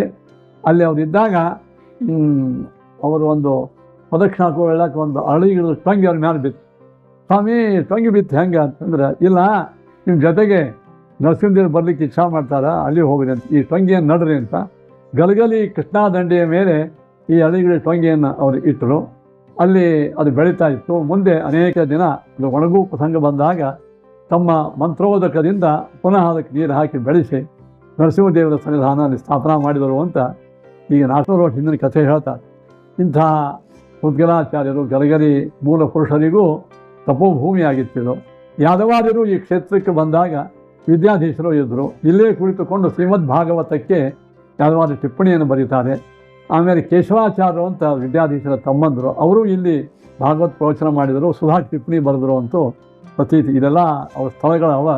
ಮುಂದೆ ಇಲ್ಲಿ ಉತ್ತರಾದಿ ಮಠದ ಪರಂಪರೆ ಬಂದಿರತಕ್ಕಂಥವರು ಸತ್ಯಸಂಧ ತೀರ್ಥರು ಇಲ್ಲಿ ಅನೇಕ ಜನಗಳ ಇದ್ದು ತಮ್ಮ ಗುರುಗಳಾದಂಥ ಸತ್ಯಬೋಧ ತೀರ್ಥರ ಮಹಾಸಾಮ್ರಾಜ್ಞೆ ಮಾಡಿದರೆ 100 ಸುಧಾ ವಿದ್ವಾಂಸರನ್ನ ಕರೆಸಿ ಶೃಪಾಲಿ ಕ್ಷೇತ್ರದ ಒಳಗೆ ಇಲ್ಲಿ ಮಾಡಿದರು. ಅವಾಗ ಪ್ರತಿಯೊಬ್ಬ ವಿದ್ವಾಂಸರಿಗೂ ಬಂಗಾರದ ಬಟ್ಲ ಕೊಟ್ಟರು ಅಂತ ಹೇಳ್ತಾರೆ. ಸತ್ಯ ಪರಾಕ್ರಮ ತೀರ್ಥರು ಬಂದರು. ಈ ಕ್ಷೇತ್ರಕ್ಕೆ ಬಂದು ಅನೇಕ ದಿನ ಇದ್ದು ನರಸಿಂಹದೇವರು ಅಶ್ವತ್ಥ ವೃಕ್ಷಕ್ಕೆ ನರಸಿಂಹದೇವರಿಗೆ ಪ್ರದಕ್ಷಿಣೆ ಹಾಕಿ ಅವರು 108 ಬಂಗಾರದ ಒಂದು ಪಣತಿಯಲ್ಲಿ ನರಸಿಂಹದೇವರಿಗೆ ದೀಪದಾನ ಮಾಡಿದರು, ಬ್ರಾಹ್ಮಣರಿಗೆ ಕೊಟ್ಟರು ಅಂತೂ ಪ್ರತೀತಿ ಇದೆ. ಸತ್ಯಧ್ಯಾನ ತೀರ್ಥರು, ಸತ್ಯಧೀರ ತೀರ್ಥರು, ಸತ್ಯ ಧ್ಯಾನ ತೀರ್ಥರು ಇಲ್ಲಿ ಬಂದು ತಪಸ್ಸು ಮಾಡಿದ ಅನೇಕ ದೃಷ್ಟಾಂತಗಳವ. ಇಲ್ಲಿ ಜನರು ಉದ್ಧಾರ ಮಾಡಿದ್ದು ದೃಷ್ಟಾಂತಗಳಿವೆ. ಆಮೇಲೆ ಇತ್ತೀಚೆಗೆ ಸತ್ಯ ಪ್ರಮೋದ ತೀರ್ಥರಂಕೂ ಸುಮಾರು ಒಂದು 20-25 ವರ್ಷ ಪ್ರತಿ ವರ್ಷ ವೈಶಾಖ ಇದರೊಳಗೆ ಉತ್ಸವದಲ್ಲಿ ಬಂದು ಅನೇಕ ಭಗವದ್ ಭಕ್ತರಿಗೆ ಉದ್ಧಾರ ಮಾಡಿದ್ದು ಇವೆ. ಇತ್ತೀಚೆಗೆ ಸತ್ಯಾತ್ಮ ತೀರ್ಥರು ಮೇಲಿನ ಮೇಲೆ ಬರ್ತಾ ಇದ್ದಾರೆ. ಇನ್ನು ಶೂರ್ಪಾಲಯ ಕ್ಷೇತ್ರದಲ್ಲಿ ಇಲ್ಲಿ ಅನೇಕ ಮನೆತನಗಳು, ನಮ್ಮ ಇಲ್ಲಿ ಗಲಗಲಿ ಕೃಷ್ಣಾಚಾರ್ಯರು ಅಂತಿದ್ದರು, ಅವರು ಈ ಊರಾಗಿನ ಪ್ರಭಾವಿ ಪಂಡಿತರು. ಅವರಿಗಿಂತಲೂ ಹಿಂದೆ ಇಲ್ಲಿ ಗಲಗಲಿ ಮಧ್ವಾಚಾರ್ಯರು ಅಂತಿದ್ದರು. ಇಬ್ಬರು ಒಟ್ಟೆ ಮಧ್ವಾಚಾರ್ಯ 3 ಮಂದಿ ಆಗ್ಯಾರ. ಒಬ್ಬರು ಸತ್ಯ ಪರಾಕ್ರಮಗಳು ಹಾಕಿದ ಮಧ್ವಾಚಾರ್ಯರು, ಅವರು ಮಹಾನುಭಾವರು. ಅವರು ಇಲ್ಲಿ ತಪಸ್ಸು ಮಾಡಿದ ಜಾಗ ಒಂದು ದಹನ ಇಲ್ಲೇ ಆಯಿತು ಅಂತ. ಇನ್ನೊಬ್ಬರು ಗಲಗಲಿ ಮಧ್ವಾಚಾರ್ಯರು ಇಲ್ಲಿ ಸುಮಾರು 30-40 ವರ್ಷ ಇದ್ದು ಅಖಂಡ ತಪಸ್ಸನ್ನು ಮಾಡಿ ಪ್ರತಿನಿತ್ಯವಾಗಿ ಈ ಪವಮಾನ ಅಭಿಷೇಕ 4 ಅಧ್ಯಾಯ ಮುಗಿದ ತನಕ ಇಲ್ಲಿ ಅಭಿಷೇಕ ಮಾಡಿ ಈ ಊರೊಳಗೆ ಪಾಠ ಪ್ರವಚನ ಮಾಡ್ತಾಯಿದ್ರು. ಇನ್ನೊಬ್ಬರು ಮುನಿ ಮಧ್ವಾಚಾರ್ಯ ಅಂತಿದ್ದರು, ಅವರು ಗುಡಿಯಲ್ಲಿ ತಪಸ್ಸು ಮಾಡಿದರು. ಇಲ್ಲಿ ಇನ್ನೂ ಅನೇಕ ಮನೆತನಸ್ಥ ಆಚಾರ್ಯರು ಬಂದು ಹೋಗಿದ್ದಾರೆ. ಆಮೇಲೆ ಇದಕ್ಕೆ ಪೂರಕವಾಗಿ ಶೂರ್ಪಾಲಿಯ ಕ್ಷೇತ್ರದ ಮಹಾತ್ಮ್ಯವನ್ನು ನಮ್ಮ ಪೂಜ್ಯರಾದಂಥ ಗಲಗಲಿ ಕೃಷ್ಣಾಚಾರ್ಯ ಈ ಪುಸ್ತಕವನ್ನು ತರಲು ಎಲ್ಲರಿಗೂ ಅನುಕೂಲ ಆಗುವಂತೆ ಪುಸ್ತಕ ಮಾಡಿದ್ದಾರೆ. ಈ ಪುಸ್ತಕದ ಒಂದು ಆಯದೆಂದರೇ ಶೂರ್ಪಾಲಯ ಮಹಾತ್ಮೆ ಅಂತ ಒಬ್ಬ ಪ್ರಹ್ಲಾದರಾಚಾರ್ಯ ವೃಂದಾಚಾರ್ಯ ಮೊಕಾಚಿ ಅಂತ ಅನ್ನೋರು ಈ ಫೋಟೋ ಸಹಿತವಾಗಿ ಪುಸ್ತಕ ಪ್ರಿಂಟ್ ಮಾಡಿದ್ದಾರೆ. ನರಸಿಂಹದೇವರು ಹೇಗೆ ಬಂದರು ಅದು ಬಹಳ ಮಹತ್ವದ. ನರಸಿಂಹದೇವರು ಶಾಲಿಗ್ರಾಮದಲ್ಲಿ ಇದ್ದರು. ಆಮೇಲೆ ಒಬ್ಬ ಮೊಕಾಚಿ ಮನೆತನದ ಕೆಲವು ಪೂರ್ವಜರ ಹಿರಿಯರು ಅವರಿಗೆಲ್ಲ ಅಹೋಬಲ ನರಸಿಂಹದೇವರೇ ಕುಲದೇವರು. ಪ್ರತಿ ವರ್ಷ ಅಹೋಬಲಕ್ಕೆ ಹೋಗಬೇಕು. ದಾರಿ ಒಳಗೆ ಅವರಿಗೆ ಆಗಲಿಲ್ಲ, ವೃದ್ಧಾಪ್ಯದಿಂದ ನರಸಿಂಹಮೂರ್ತಿ ಒಪ್ಪಂದ ಬಂದು ನಾನೇ ಬರ್ತಾನೋ ಅಲ್ಲಿ ನಿಮ್ಮ ಇದಕ್ಕೆ ಅಂತ ಹೇಳಿ ಆ ಚಕ್ರತೀರ್ಥದ ಮಗ್ಲಕ್ಕೆ ಸಾಲಿಗ್ರಾಮ ಶಿಲಾ ಇತ್ತು. ಆ ಶಿಲೆಯಲ್ಲಿ ನರಸಿಂಹದೇವರ ಆಕಾರದ್ದೇ ಒಂದು ಇತ್ತು. ಅದನ್ನು ಒಬ್ಬ ಕುಳ್ಳ ಅವನ ಶಿಲಾಕಾರ ಅದನ್ನು ಕಟ್ಟೋದು ಒದ್ದೆ ಉಟ್ಕೊಂಡು ಕಡಿತಿದ್ದ. ವಾದ್ಯಾರ ತನಕ ಕಟ್ಟಿಬೇಕು. ಪೂರ್ಣವಾಗಿ ಆ ಶಿಲಾದಲ್ಲಿ ಮೊದಲೇ ಆಕಾರ ಇತ್ತು, ಸ್ಪಷ್ಟ ಮಾಡಿ ಶಂಖ ಚಕ್ರ ದೇವರದ ಲಕ್ಷ್ಮೀದೇವಿ ಎಲ್ಲ ಮಾಡಿ ಆವಾಗಿನ ಕಾಲಕ್ಕಿರ್ತಕ್ಕಂಥ ಎಲ್ಲ ಬ್ರಾಹ್ಮಣರು ನಿತ್ಯ ಸನ್ನಿಹಿತ ಇದ್ದ ಪರಮಾತ್ಮೆಯಲ್ಲಿ ಸಾಲಿಗ್ರಾಮ ರೂಪದಲ್ಲಿ ಅದಕ್ಕೆ ಆ ಮೂರ್ತಿಯನ್ನು ತಂದು ಈ ಗಿಡದ ಅಭಿಮುಖದಲ್ಲಿ ಸ್ಥಾಪನೆ ಮಾಡಿದ್ದಾರೆ. ಇದು ಎಷ್ಟೋ 100 ವರ್ಷಗಳ ಹಿಂದೆ ಅಂತ ಹೇಳ್ತಾರೆ. ಅಂದರೆ ಮೊದಲೇ ನರಸಿಂಹದೇವರು ಇದ್ದರು, ಅದಕ್ಕೊಂದು ವಿಶಿಷ್ಟ ಆಕಾರ ಇದಕ್ಕೆ ಬಂತು ಅಂತೂ ಹೇಳ್ತಾರೆ. ಆಮೇಲೆ ಅಲ್ಲಿ ಪ್ರತಿನಿತ್ಯ ಬ್ರಹ್ಮರುದ್ರಾದಿ ದೇವತೆಗಳು ಬಂದು ಇಲ್ಲಿ ಪೂಜೆಯನ್ನು ಮಾಡಿ ಹೋಗ್ತಾರಂತೂ ಹಿಂದಿನವರು ಹೇಳ್ತಾ ಇದ್ದರು. ಕೃಷ್ಣ ತರಂಗ ಪವನಂಚಿತ ಚಾರು ಸತ್ವನ್ ಕೃಷ್ಣ ಭುಜಂಗಗರ ಶೋಷಣ ತೋಷಕೋಶ ಪ್ರೇಷ್ಠಾವತಾರದ ಶಕಸ್ವ ತುರೀಯ ರೂಪ ಶೂರ್ಪಾಲ ಏಷಕಲ ಏತವ ಸುಪ್ರಭಾತಂ ಸತ್ಯಂ ವಿಧಾತುಮಸುರೋದರ ಧಾರಣಾದ್ಯ ತತ್ವಜ್ಞಲೋಕರತಲೋಕಪತಿ ಪ್ರವಾಚಂ ಪುಣ್ಯೋರು ರಾಜಿತ ರಮಾರಮಣೀಯ ರೂಪ ಶೂರ್ಪಾಲ ಏಷಕಲ ಏತವ ಸುಪ್ರಭಾತಂ ಅಂತ ಹೀಗೆ ಒಂದು 40-50 ಶ್ಲೋಕಗಳು ಈ ಸುಪ್ರಭಾತ ಆಗಿದೆ. ಕೊನೆಗೆ ಈ ಶೂರ್ಪಾಲೆ ಕ್ಷೇತ್ರದ ಈ ಸುಪ್ರಭಾತ ಕೊನೆಯ ಶ್ಲೋಕವನ್ನು ಅಂದು ನಾನು ಮುಗಿಸ್ತೇನೆ. ಇನ್ನು ಜಯತು ಜಯತು ಜನ್ಮಸ್ಥೇಮ ಭಂಗಾದಿ ಲೀಲಃ ಜಯತು ಜಯತು ಸೌಧಾಧಾರ ಸಂಭೂತ ರೂಪಃ ಜಯತು ಜಯತು ಸರ್ವಾಧ್ಯಕ್ಷ ಲಕ್ಷ್ಮೀ ವಿಲಾಸಃ ಜಯತು ಜಯತು ಶೂರ್ಪಾಕಾರ ದೇಶಾಲಯಸ್ಥಃ ಜಯತು ಜಯತು ಪುಣ್ಯಕ್ಷೇತ್ರದ ಅತ್ಭಕ್ತಲಕ್ಷ್ಯಃ ಜಯತು ಜಯತು ಶಾಶ್ವತ್ಥೋರು ಸತ್ಪಾದಪಸ್ಥಃ ಜಯತು ಜಯತು ಜಿಜ್ಞಾಸೋತ್ತ ಸಂವಿತ್ಸುದೀಢ್ಯಃ ಜಯತು ಜಯತು ಮಾಧ್ವಿ ವಾಗ್ವಿಭೂತಿ ಪ್ರಸನ್ನಃ. ಶ್ರೀಕೃಷ್ಣಾರ್ಪಣ. ಸ್ಕಂದ ಪುರಾಣದ ಕೃಷ್ಣ ಮಹಾತ್ಮ್ಯದಲ್ಲಿ ಇದೀಗ ತಿಳಿಸಿದಂತೆ ಈ ಶೂರ್ಪಾಲೆಯ ಕ್ಷೇತ್ರದ ರಮಣೀಯ ದೃಶ್ಯವನ್ನು ಪರಶುರಾಮ ದೇವರು ನೋಡಿದಾಗ ಅವರ ಕಣ್ಣುಗಳಿಂದ ಆನಂದ ಬಾಷ್ಪಗಳು ಬಂದು ಆ ಆನಂದ ಬಾಷ್ಪದಿಂದ ಹುಟ್ಟಿರ್ತಕ್ಕಂಥದ್ದೇ ಈ ದಿವ್ಯ ಅಶ್ವತ್ಥ ವೃಕ್ಷ. ಇದು ಅನೇಕ ವರ್ಷಗಳಿಂದ ಇದು ಇದೆ. ಅದು ಮೇಲಿಂದ ಮೇಲೆ ಅದು ಹಳೆದಾದಾಗ ಮತ್ತೆ ಪುನಃ ಅದೇ ಚಿಗಿರಿ ದೊಡ್ಡದಾಗ್ತಾ ಇದೆ. ಆ ಹಿಂದಿನ ವೃಕ್ಷ ಹಳೆಯ ವೃಕ್ಷ ಹೋದರೂ ಅದರ ಟೊಂಗಿ ಅದರ ಉಪಟೊಂಗಿಗಳು ಕೂಡ ಆಗಿ ಇವತ್ತಿಗೂ ಆ ಪರಶುರಾಮ ದೇವರ ಸನ್ನಿಧಿ ನರಸಿಂಹ ಸನ್ನಿಧಿಯಿಂದ ಕೂಡಿದೆ. ಅಂಥ ದಿವ್ಯ ಅಶ್ವತ್ಥಕ್ಕೆ ನಮ್ಮ ನಮಸ್ಕಾರ. ಸ್ಕಂದ ಪುರಾಣದ ಗಳಲ್ಲಿ ಆಗಾಗ ಹೇಳಿದಂತೆ ನರಸಿಂಹದೇವರ ಮತ್ತು ಪರಶುರಾಮ ದೇವರ ಸೇವೆಯನ್ನು ಮಾಡಲು ಕಾಶಿ ಕ್ಷೇತ್ರದಿಂದ ಸಾಕ್ಷಾತ್ ಮಹಾದೇವರೇ ಇದು ಬೈರೇಶ್ವರ ರೂಪದಿಂದ ಇದು ಪ್ರಕಟವಾಗಿದ್ದಾರೆ.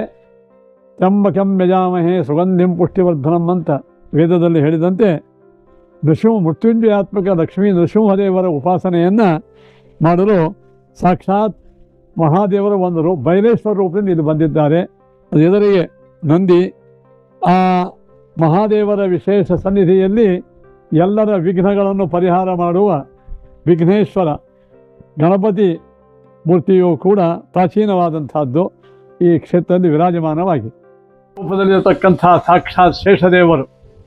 ಅವರು ಶೇಷೋ ವ್ಯಾಖ್ಯಾನಕರ್ತ ಸ್ಯಾತ್ ಅಂತ ಹೇಳಿದಂತೆ ಆ ಶೇಷದೇವರು ಕೂಡ ನೃಸಿಂಹದೇವರ ವಿಶೇಷವಾದಂಥ ಸನ್ನಿಧಿಯಲ್ಲಿ ಇದ್ದು ಆ ನೃಸಿಂಹ ಭಕ್ತರಿಗೆ ವಿಶೇಷ ಅನುಗ್ರಹ ಮಾಡುವ ಸಲುವಾಗಿ ಅವರ ಎಲ್ಲ ತರಹದ ಆಪತ್ತುಗಳನ್ನು ಪರಿಹಾರ ಮಾಡುವ ಸಲುವಾಗಿ ಸಾಕ್ಷಾತ್ ಶೇಷದೇವರೇ ಒಂದು ರೂಪದಿಂದ ಇಲ್ಲಿ ಒಡಮೂಡಿದ್ದಾರೆ. ಈ ಕ್ಷೇತ್ರದ ಇನ್ನೊಂದು ವೈಶಿಷ್ಟ್ಯವೆಂದರೆ ಸುಮಾರು 400 ವರ್ಷಗಳ ಹಿಂದೆ ಈ ಪವಿತ್ರ ಕ್ಷೇತ್ರದಲ್ಲಿ ವಿದ್ಯಾಧೀಶ ತೀರ್ಥರು ವಾಸ ಮಾಡಿದ್ದರು. ಅವರ ಮೂರ್ತಿಯೂ ಕೂಡ ಇಲ್ಲೇ ಇದೆ, ಸಮೀಪಕ್ಕೆ ಇದೆ. ಇವರು ತಮ್ಮ ತಾಯಿಯ ಸಂಕಲ್ಪವನ್ನು ಪೂರ್ಣ ಮಾಡಲು ಲಕ್ಷ ಬ್ರಾಹ್ಮಣರಿಗೆ ಭೋಜನವನ್ನು ಮಾಡಿಸಿದ್ರು ಅಂತ ಪ್ರತೀತಿ ಇದೆ, ಇತಿಹಾಸದಲ್ಲಿ ದಾಖಲಾಗಿ. ಅಂಥ ವಿದ್ಯಾಧೀಶ ತೀರ್ಥರು ನರಸಿಂಹ ಕ್ಷೇತ್ರದಲ್ಲಿ ಈ ಭಾರತೀ ರಮಣ ಮುಖ್ಯ ಪ್ರಾಣರು ಅಂದರೆ ವಾಯುದೇವರು ಹನುಮಂತೇವರ ವಿಶೇಷವಾಗಿರತಕ್ಕಂಥ ಮೂರ್ತಿಯನ್ನು ಪ್ರತಿಷ್ಠಾಪನೆ ಮಾಡಿ ಇಲ್ಲಿ ಬಂದ ಎಲ್ಲ ಭಗವದ್ಭಕ್ತರಿಗೂ ವಾಯುದೇವರ ದ್ವಾರ ನರಸಿಂಹದೇವರ ಪ್ರಸಾದ ಆಗಬೇಕು. ನಮ್ಮಲ್ಲಿ ಒಂದು ಪದ್ಧತಿ, ಭಗವಂತನ ಕಡೆಗೆ ಹೋಗಬೇಕಾದರೆ ತ್ವಮೇವ ಪ್ರತ್ಯಕ್ಷಂ ಬ್ರಹ್ಮಾಸಿ ಅಂತ ವೇದದಲ್ಲಿ ಹೇಳಿದಂತೆ ವಾಯುದೇವರೇ ಮುಖ್ಯರು. ಆ ವಾಯುದೇವರ ದ್ವಾರ ಆ ದೇವರ ಕಡೆಗೆ ಹೋದರೆ ನಮ್ಮ ಇಷ್ಟಾರ್ಥಗಳು ಪೂರೈಸ್ತಾ. ಅದಕ್ಕೆ ಇವರು ನರಸಿಂಹದೇವರ ಕಡೆಗೆ ಹೋಗೋ ಕಾಲಕ್ಕೆ ದಾರಿಯಲ್ಲಿ ಆ ವಾಯುದೇವರಿಗೆ ಹನುಮಂತ ದೇವರಿಗೆ ನಮಸ್ಕಾರ ಮಾಡಿ ಹೋಗುವ ಪದ್ಧತಿ. ವಿಶಿಷ್ಟ ಸನ್ನಿಧಾನ, ಅದರ ಕಂಠದಲ್ಲಿ 24 ಗಂಟೆ ಗಂಗಾ ಪ್ರವಾಹ ಹರಿತಿರ್ತದೆ ಕಂಠದಲ್ಲಿ. ನಾವು ಚಿಕ್ಕವರಿದ್ದಾಗ ಅದನ್ನು ನೋಡ್ತಾ ಇದ್ವಿ ಹರಿದು. ಈ ಸ್ವಲ್ಪ ಅದು ಬತ್ತಿದೆ, ಆದರೆ ಅಖಂಡ ಗಂಗಾ ಸನ್ನಿಧಾನ ಇರ್ತದಂತ ಪ್ರತ್ಯಕ್ಷವಾಗಿ ಎಲ್ಲರೂ ಕಂಡಿರ್ತಕ್ಕಂಥ ವಿಷಯ. ಅಂಥ ದಿವ್ಯ ಸನ್ನಿಧಿಯಿಂದ ಕೂಡಿದ ಮನೋಜವಂ ಮಾರುತುಲ್ಯ ವೇಗಂ ಜಿತೇಂದ್ರಿಯಂ ಬುದ್ಧಿಮತಾಂ ವರಿಷ್ಠಂ ವಾತಾತ್ಮಜಂ ವಾನರಯೂಥ ಮುಖ್ಯಂ ಶ್ರೀರಾಮದೂತಂ ಶಿರಸಾನ್ನಮಾಮಿ ಅಂತ ಆ ನರಸಿಂಹದೇವ ನಮಸ್ಕಾರ ಮಾಡಿದ್ದಾರೆ. ಇನ್ನೊಂದು ಪ್ರಾಣದೇವರ ವಿಶೇಷವಾದಂಥ ಮೂರ್ತಿ ನಾವು ಕಾಣಿಸ್ತದೆ. ಇದು ಕೂಡ ಅವರ ಸನ್ನಿಧಿಯಲ್ಲೇ ಹಿಂದಿನ ಮಹಾಜ್ಞಾನಿಗಳು ಪ್ರತಿಷ್ಠಾಪನೆ ಮಾಡಿದ್ದು ಅಂತ ಉಲ್ಲೇಖ ಬರ್ತದೆ. ಈಗ ತಿಳಿಸಿದಂತೆ ಉತ್ತರಾದಿ ಮಠದ ಅತ್ಯಂತ ಪ್ರಸಿದ್ಧ ಸ್ವಾಮಿಗಳು 400 ವರ್ಷಗಳ ಹಿಂದೆ ಈ ಪವಿತ್ರ ಶೂರ್ಪಾಲೆ ಕ್ಷೇತ್ರಕ್ಕೆ ಬಂದು ವಾಸ ಮಾಡಿ ಲಕ್ಷ ಮಂದಿ ವಿಪ್ರರಿಗೆ ಭೋಜನವನ್ನು ಮಾಡಿಸಿರ್ತಕ್ಕಂತಹ ನ್ಯಾಯ ಸುಧಾಕ್ಕೆ ಅಪೂರ್ವವಾದ ಇಂದಿಗೂ ವಿದ್ವನ್ಮಾನ್ಯವಾಗಿರ್ತಕ್ಕಂಥ ವಾಕ್ಯಾರ್ಥ ಚಂದ್ರಿಕೆ ಎಂಬ ಗ್ರಂಥವನ್ನು ಜಗತ್ತಿಗೆ ಕೊಟ್ಟಿರ್ತಕ್ಕಂತಹ ಮಹಾನುಭಾವರು ವಿದ್ಯಾಧೀಶರು. ವಿಮಸ್ತುದಾಂಬೋಧಿ ವಿಕ್ರೀಡನ ವಿಶಾರದಾನ್ ವಾಕ್ಯಾರ್ಥ ಚಂದ್ರಿಕಾಕಾರಾನ್ ವಿದ್ಯಾಧೀಶಾನ್ ವಯಂ ನಮಃ ಅಂತ ವಿದ್ಯಾಧೀಶರ ಅವರ ಮೂರ್ತಿ. ಇದನ್ನು ಪ್ರಾಚೀನವಾಗಿ ಮೂರ್ತಿ ಇತ್ತು, ಸ್ವಲ್ಪ ಜೀರ್ಣ ಆಗಿತ್ತು. ಅದಕ್ಕೆ ಹಿಂದಿನ ಸ್ವಾಮಿಗಳ ಆಜ್ಞೆಯಂತೆ ಈ ಸ್ವಾಮಿಗಳು ವಿದ್ಯಾಧೀಶರ ವಿಶೇಷವಾದಂಥ ಮೂರ್ತಿಯನ್ನು ಪ್ರತಿಷ್ಠಾಪನ, ಹಳೆ ಕಾಲದಲ್ಲಿ ಇರ್ತಕ್ಕಂಥ ಮೂರ್ತಿ ಜೀರ್ಣ ಆಗಿತ್ತು, ಈಗ ಮೂರ್ತಿಯನ್ನು ಪ್ರತಿಷ್ಠಾಪನೆ ಮಾಡಿ ನಮ್ಮೆಲ್ಲರಿಗೂ ವಿದ್ಯಾಧೀಶರ ಮಹಿಮೆ ಹೇಳಿದ್ದಾರೆ. ಶೂರ್ಪಾಲೆಯ ಕ್ಷೇತ್ರಕ್ಕೆ 400 ವರ್ಷಗಳ ಹಿಂದೆ ಇಲ್ಲಿ ಬಂದು ಈ ಪ್ರಾಣದೇವರು ನರಸಿಂಹದೇವರ ಸನ್ನಿಧಿಯಲ್ಲಿ ಇದ್ದುಕೊಂಡು ಲಕ್ಷ ಮಂದಿ ವಿಪ್ರೋತ್ತಮರಿಗೆ ಭೋಜನ ಇದೇ ಕ್ಷೇತ್ರವಾಗಿ ಮಾಡಿಸಿದರು ಅಂತ ಇತಿಹಾಸ ಹೇಳ್ತಾ ಇದೆ. ಅಂಥ ವಿದ್ಯಾಧೀಶ ತೀರ್ಥರು ಮಹಾನುಭಾವರು. ಇವರು ಕಾಶಿ ಮಹಿಮಾ ಹೇಳ್ತಾರೆ. ಇವರು ಬದರಿಗೆ ಹೊಂಟಾಗ ಹಾದಿ ಒಳಗೆ ಬರೀ ಕೌಪಿನ, ಒಂದೇ ಒಂದು ಕೌಪಿನ, ಶಾಟಿ ಕೂಡ ಇಲ್ಲ ಮೇಲೆ, ಹಾಗೆ ಹೊಂಟಿದ್ರು ಅಂತ. ಹೊರತು ಬೀಳ್ತಾ ಇದ್ರು. ದಾರಿ ಒಳಗೆ ವೇದವ್ಯಾಸರು ಭೇಟಿಯಾದ್ರಂತ. ಏನಪ್ಪ ಎಲ್ಲಿ ಹೊಂಟಿದೆ ಅಂತ ಬದರಿಗೆ. ಹಾಗಾದರೆ ನಾ ಇಲ್ಲೇ ಬಂದಿಲ್ಲ ಅಂದರೆ ವೇದವ್ಯಾಸರು ದರ್ಶನ ಕೊಟ್ಟು ಹೋಗಿಬಿಟ್ರು. ಬದರಿ ಒಳಗೆ ಇವರು ನಾರಾಯಣ ದೇವರಿಗೆ ದರ್ಶನ ಮಾಡಿಕೊಂಡು ಪುನಃ ಬಂದು ಏಕಚಕ್ರ ನಗರದಲ್ಲಿ ವೃಂದಾವನವಾಯಿತು.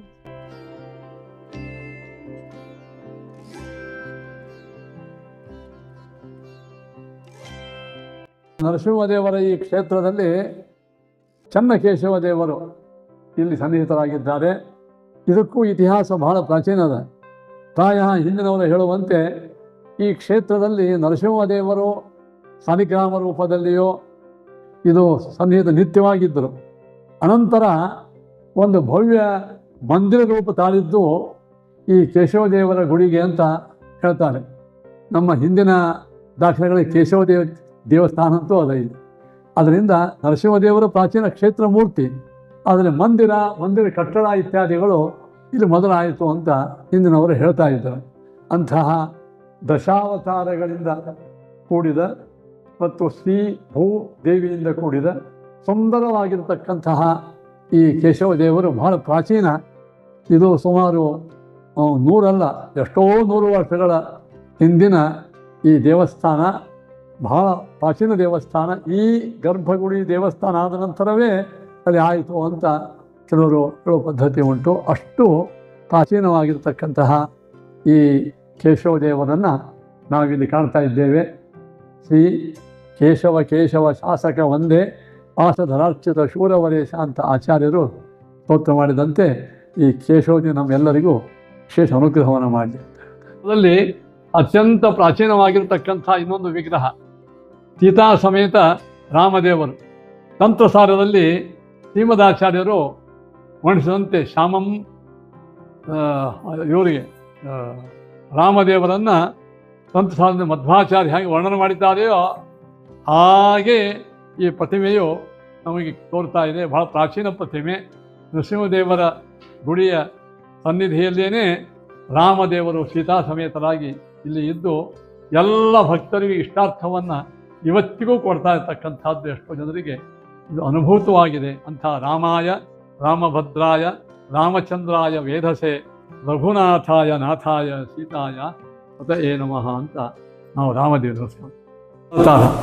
ಮೊದಲು ಭಗವಂತ ಮಚ್ಚನಾಗಿ ವೇದವನ್ನು ಉದ್ಧಾರ ಮಾಡಿದ, ಕೂರ್ಮನಾಗಿ ಮಂದರ ಪರ್ವತವನ್ನು ಧಾರಣ ಮಾಡಿ ಸಮುದ್ರ ಮಂಥನಕ್ಕೆ ಅನುಕೂಲ ಮಾಡಿಕೊಟ್ಟ.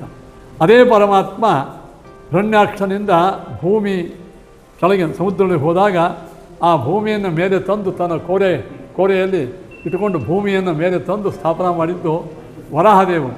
ನರಸಿಂಹದೇವರ ಹಿಂದಿನ ಅವತಾರವೇ. ಅಂತಹ ವರಾಹ ದೇವರ ಸನ್ನಿಧಿ ಇಲ್ಲಿ ಇರಬೇಕಂತ ಭಾಳ ಪ್ರಾಚೀನ ಇದು ಕೂಡ. ಹಿಂದಿನ ಪ್ರಾಚೀನ ಅನೇಕ ವಿಪ್ರೋತ್ತಮರು ಸ್ವಾಮಿಗಳಿಗೆ ಪ್ರಾರ್ಥನೆಯನ್ನು ಮಾಡಿದರು. ಆ ಕಾಲಕ್ಕಿರುವ ಯತಿಗಳಿಗೆ ಅವರು ಇಲ್ಲಿ ಬಂದು ನರಸಿಂಹದೇವರ ಈ ಪ್ರಾಕಾರದಲ್ಲಿ ಅದರ ಹಿಂದಿನ ಅವತಾರಭೂತವಾದ ಈ ಭೂವರಾಹ ದೇವರು ಇರಬೇಕು ಅಂತ ಅಪೇಕ್ಷೆ ಮಾಡಿದರು. ಇನ್ನೊಂದು ನಮ್ಮ ಹಿರಿಯರ ಕಥೆ ಹೇಳ್ತಿದ್ರು. ಇವತ್ತು ನಾವೆಲ್ಲರೂ ಇರೋದು ಭೂಮಿಯ ಮೇಲೆ. ಯಾಕಂದರೆ ನರಸಿಂಹದೇವರ ಈ ಭೂಪ್ರದೇಶ ಕೃಷ್ಣಾ ನದಿಯ ನೀರಿನಿಂದ ಇದು ಇದಾಗಬಾರ್ದು, ಇದಕ್ಕೆ ಯಾವುದೇ ಘಾತ ಆಗಬಾರ್ದು. ಅದಕ್ಕೆ ಭೂದೇವಿಗೆ ತಂದು ಇಟ್ಟಿರ್ತಕ್ಕಂಥ ಭೂದೇವಿ ರಕ್ಷಣೆ ಮಾಡಿದ ವರಾಹದೇವರು ಇಲ್ಲಿ ಇದ್ದರೆ ಈ ಭೂಭಾಗಕ್ಕೇನು ಆಗಬಾರದು ಎಂಬ ಘನೋದ್ದೇಶದಿಂದಲೂ ಆ ವರಾಹರೂಪಿ ಪರಮಾತ್ಮನನ್ನು ಹಿಂದಿನ ಎಲ್ಲ ನಮ್ಮ ಜ್ಞಾನಿಗಳು ಇಲ್ಲಿ ಸ್ಥಾಪನೆ ಮಾಡಿದ್ದಾರೆ. ಪ್ರತಿನಿತ್ಯವಾಗಿ ಈ ಭೂವರಾಹದೇವರಿಗೂ ವಿಶೇಷವಾಗಿರ್ತಕ್ಕಂತಹ ಅವರ ತೊಡೆಯಲ್ಲಿದ್ದ ಭೂದೇವಿಗೂ ಪ್ರತಿನಿತ್ಯವಾಗಿ ಇಲ್ಲಿ ಅರ್ಚನವಾಗ್ತದೆ. ಅಂಥ ಭೂವರಾಹದೇವರಿಗೆ ನಾವು ನಮಸ್ಕಾರ ಮಾಡಿ.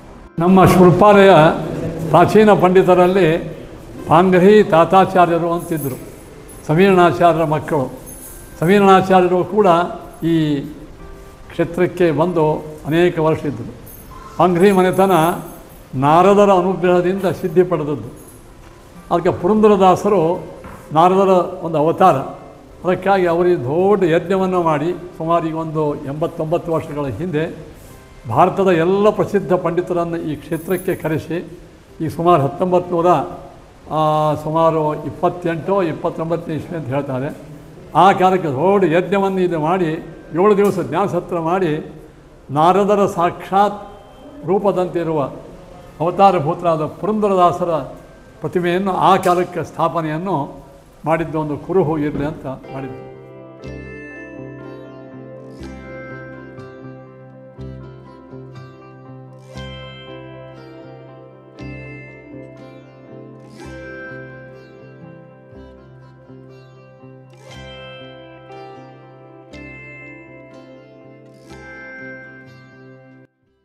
ಪೌರ್ಣಿಮಾ ದಿವಸ ಸತ್ಯಾತ್ಮತೀರ್ಥ ಶ್ರೀಪಾದಂಗಳವರು ಈ ಬೆಂಗಳೂರದ ಒಂದು ವಿಶಿಷ್ಟವಾಗಿರತಕ್ಕಂಥ ಧಾರ್ಮಿಕ ಸಂಘಟನೆಯ ದ್ವಾರ ಆಯೋಜಿಸಲ್ಪಟ್ಟಿರ್ತಕ್ಕಂಥ ಕೋಟಿ ನರಸಿಂಹ ಲೇಖನ ಯಜ್ಞ, ಆ ಒಂದು ಇದರಿಂದ ಸಾವಿರಾರು ಭಗವದ್ಭಕ್ತರು ಶ್ರೀ ಲಕ್ಷ್ಮೀ ನರಸಿಂಹಾಯ ನಮಃ ಅಂತ ಬರೆದು ಅದನ್ನೆಲ್ಲ ತಂದಿದ್ರು. ಇಲ್ಲಿ 1 ಕೋಟಿ ಆ ನರಸಿಂಹದೇವರ ಲೇಖನ ಯಜ್ಞ ಅದರ ಸವಿ ನೆನಪಿಗಾಗಿ ಸತ್ಯಾತ್ಮತೀರ್ಥರು ಈ ಸ್ಥಳದಲ್ಲಿ ಆ ಎಲ್ಲ ಲೇಖನಿ ಪುಸ್ತಕಗಳನ್ನು ಇದರ ಒಳಗೆ ಇಟ್ಟು ಈ ಶಿಲಾವನ್ನು ಸ್ಥಾಪನೆ ಮಾಡಿದ್ದಾರೆ.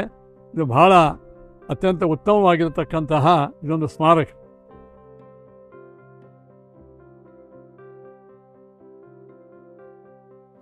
ಧ್ಯಾಯೇತ್ ನರಸಿಂಹ ಉರುವೃತ್ತ ರವಿತ್ರಿನೇತ್ರಂ ಜಾನುಪ್ರಸಕ್ತ ಕರಯುಗ್ಮಮಥಾಪರಾಭ್ಯಾಂ ಚಕ್ರಂ ಧರಂಚದತಂ ಪ್ರಿಯಾ ಸಮೇತಂ ಸಿಗ್ಮಹೃತಿ ಸಮುದ್ರಶಕ್ತಿಂ ನರಸಿಂಹೋ ಚಲಾಜ್ಞಾನಮತಧ್ವಾಂತ ದಿವಾಕರಃ ಜಯತ್ಯಮಿತ ಸಜ್ಞಾನ ಸುಖಶಕ್ತಿ ಪಯೋನಿಧಿ.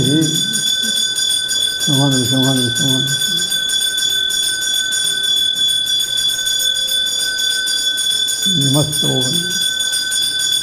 ಸಾಧನೇಕ ಸುಖಾವಹ ವರಾಮಿತ್ಯಂ ದೇವೇಶಿ ತ್ವಯಾ ಅನೋಪಾಸನ ಮಾರ್ಗಾಣ. ಶ್ರೀ ಗುರುಭ್ಯೋ ನಮಃ. ನಾನು ಈ ಶ್ರೀ ಲಕ್ಷ್ಮೀ ನರಸಿಂಹ ದೇವಸ್ಥಾನ ಕಮಿಟಿ ಶೂರ್ಪಾಲಿ ವತಿಯಿಂದ 1-2 ಮಾತು ಹೇಳಬೇಕಂತ ಮಾಡಿನೋ. ಈ ಕಮಿಟಿ ಆಡಳಿತ ಮಂಡಳಿ ಅಂದರೆ ಟೋಟಲ್ ಇದು 5 ವರ್ಷಕ್ಕೊಮ್ಮೆ ಇಲೆಕ್ಷನ್ ಆಗ್ತದೆ. ಅದರೊಳಗೆ 7 ಮಂದಿ ಆರಿಸಿ ಬರ್ತಾರೆ. ಆದರೂ ನಮ್ಮೂರಾಗ ಒಕ್ಕಟ್ಟಿರೋದ್ರಿಂದ ವಿಶೇಷವಾಗಿ ಅವಿರೋಧ ಆಯ್ಕೆಗಳನ್ನೇ ಹೆಚ್ಚಾಗ್ತವೆ. ಈ ಮಂಡಳಿದ ಕೆಲಸ ಏನಪ್ಪ ಅಂತಂದ್ರೆ ಒಬ್ಬ ಚೇರ್ಮನ್ನ, ವೈಸ್ ಚೇರ್ಮನ್ನ, ಸೆಕ್ರೆಟ್ರಿ, ವೈಸ್ ಸೆಕ್ರೆಟ್ರಿ ಇರ್ತಾರೆ. ಈ ದೇವಸ್ಥಾನದ ಆಡಳಿತ ಮಂಡಳಿದು ಅಂದರೆ ಇಲ್ಲಿ ನಿತ್ಯ ನೈವೇದ್ಯ ಆಗ್ತದೆ, ಅಂದರೆ ಪ್ರತಿ ದಿವಸ ನೈವೇದ್ಯ ಆಗ್ತದೆ. ಒಬ್ಬರು ಇಬ್ಬರು ಯಾರೇ ಹೇಳದೇ ಬಂದರೂ ನಡೀತದೆ. ಆದರೆ ಅದಕ್ಕಿಂತ 10ರಿಂದ 10 ಜನ ಬಂದರೂ ಅವರು ಸ್ವಲ್ಪ ಹೇಳಿ ಬರಬೇಕಾಗ್ತದೆ. ಯಾಕಂದ್ರೆ ಆ ಪ್ರಕಾರ ಎಲ್ಲ ವ್ಯವಸ್ಥೆ ಮಾಡಬೇಕಾಗ್ತದೆ. ಇಲ್ಲಿ ಮತ್ತು ಇದರದ್ದು ಕುಡಿಯುವ ನೀರಿನ ವ್ಯವಸ್ಥೆ ಅತಿ ಸುಂದರವಾಗಿ ಮಾಡಿದೆ.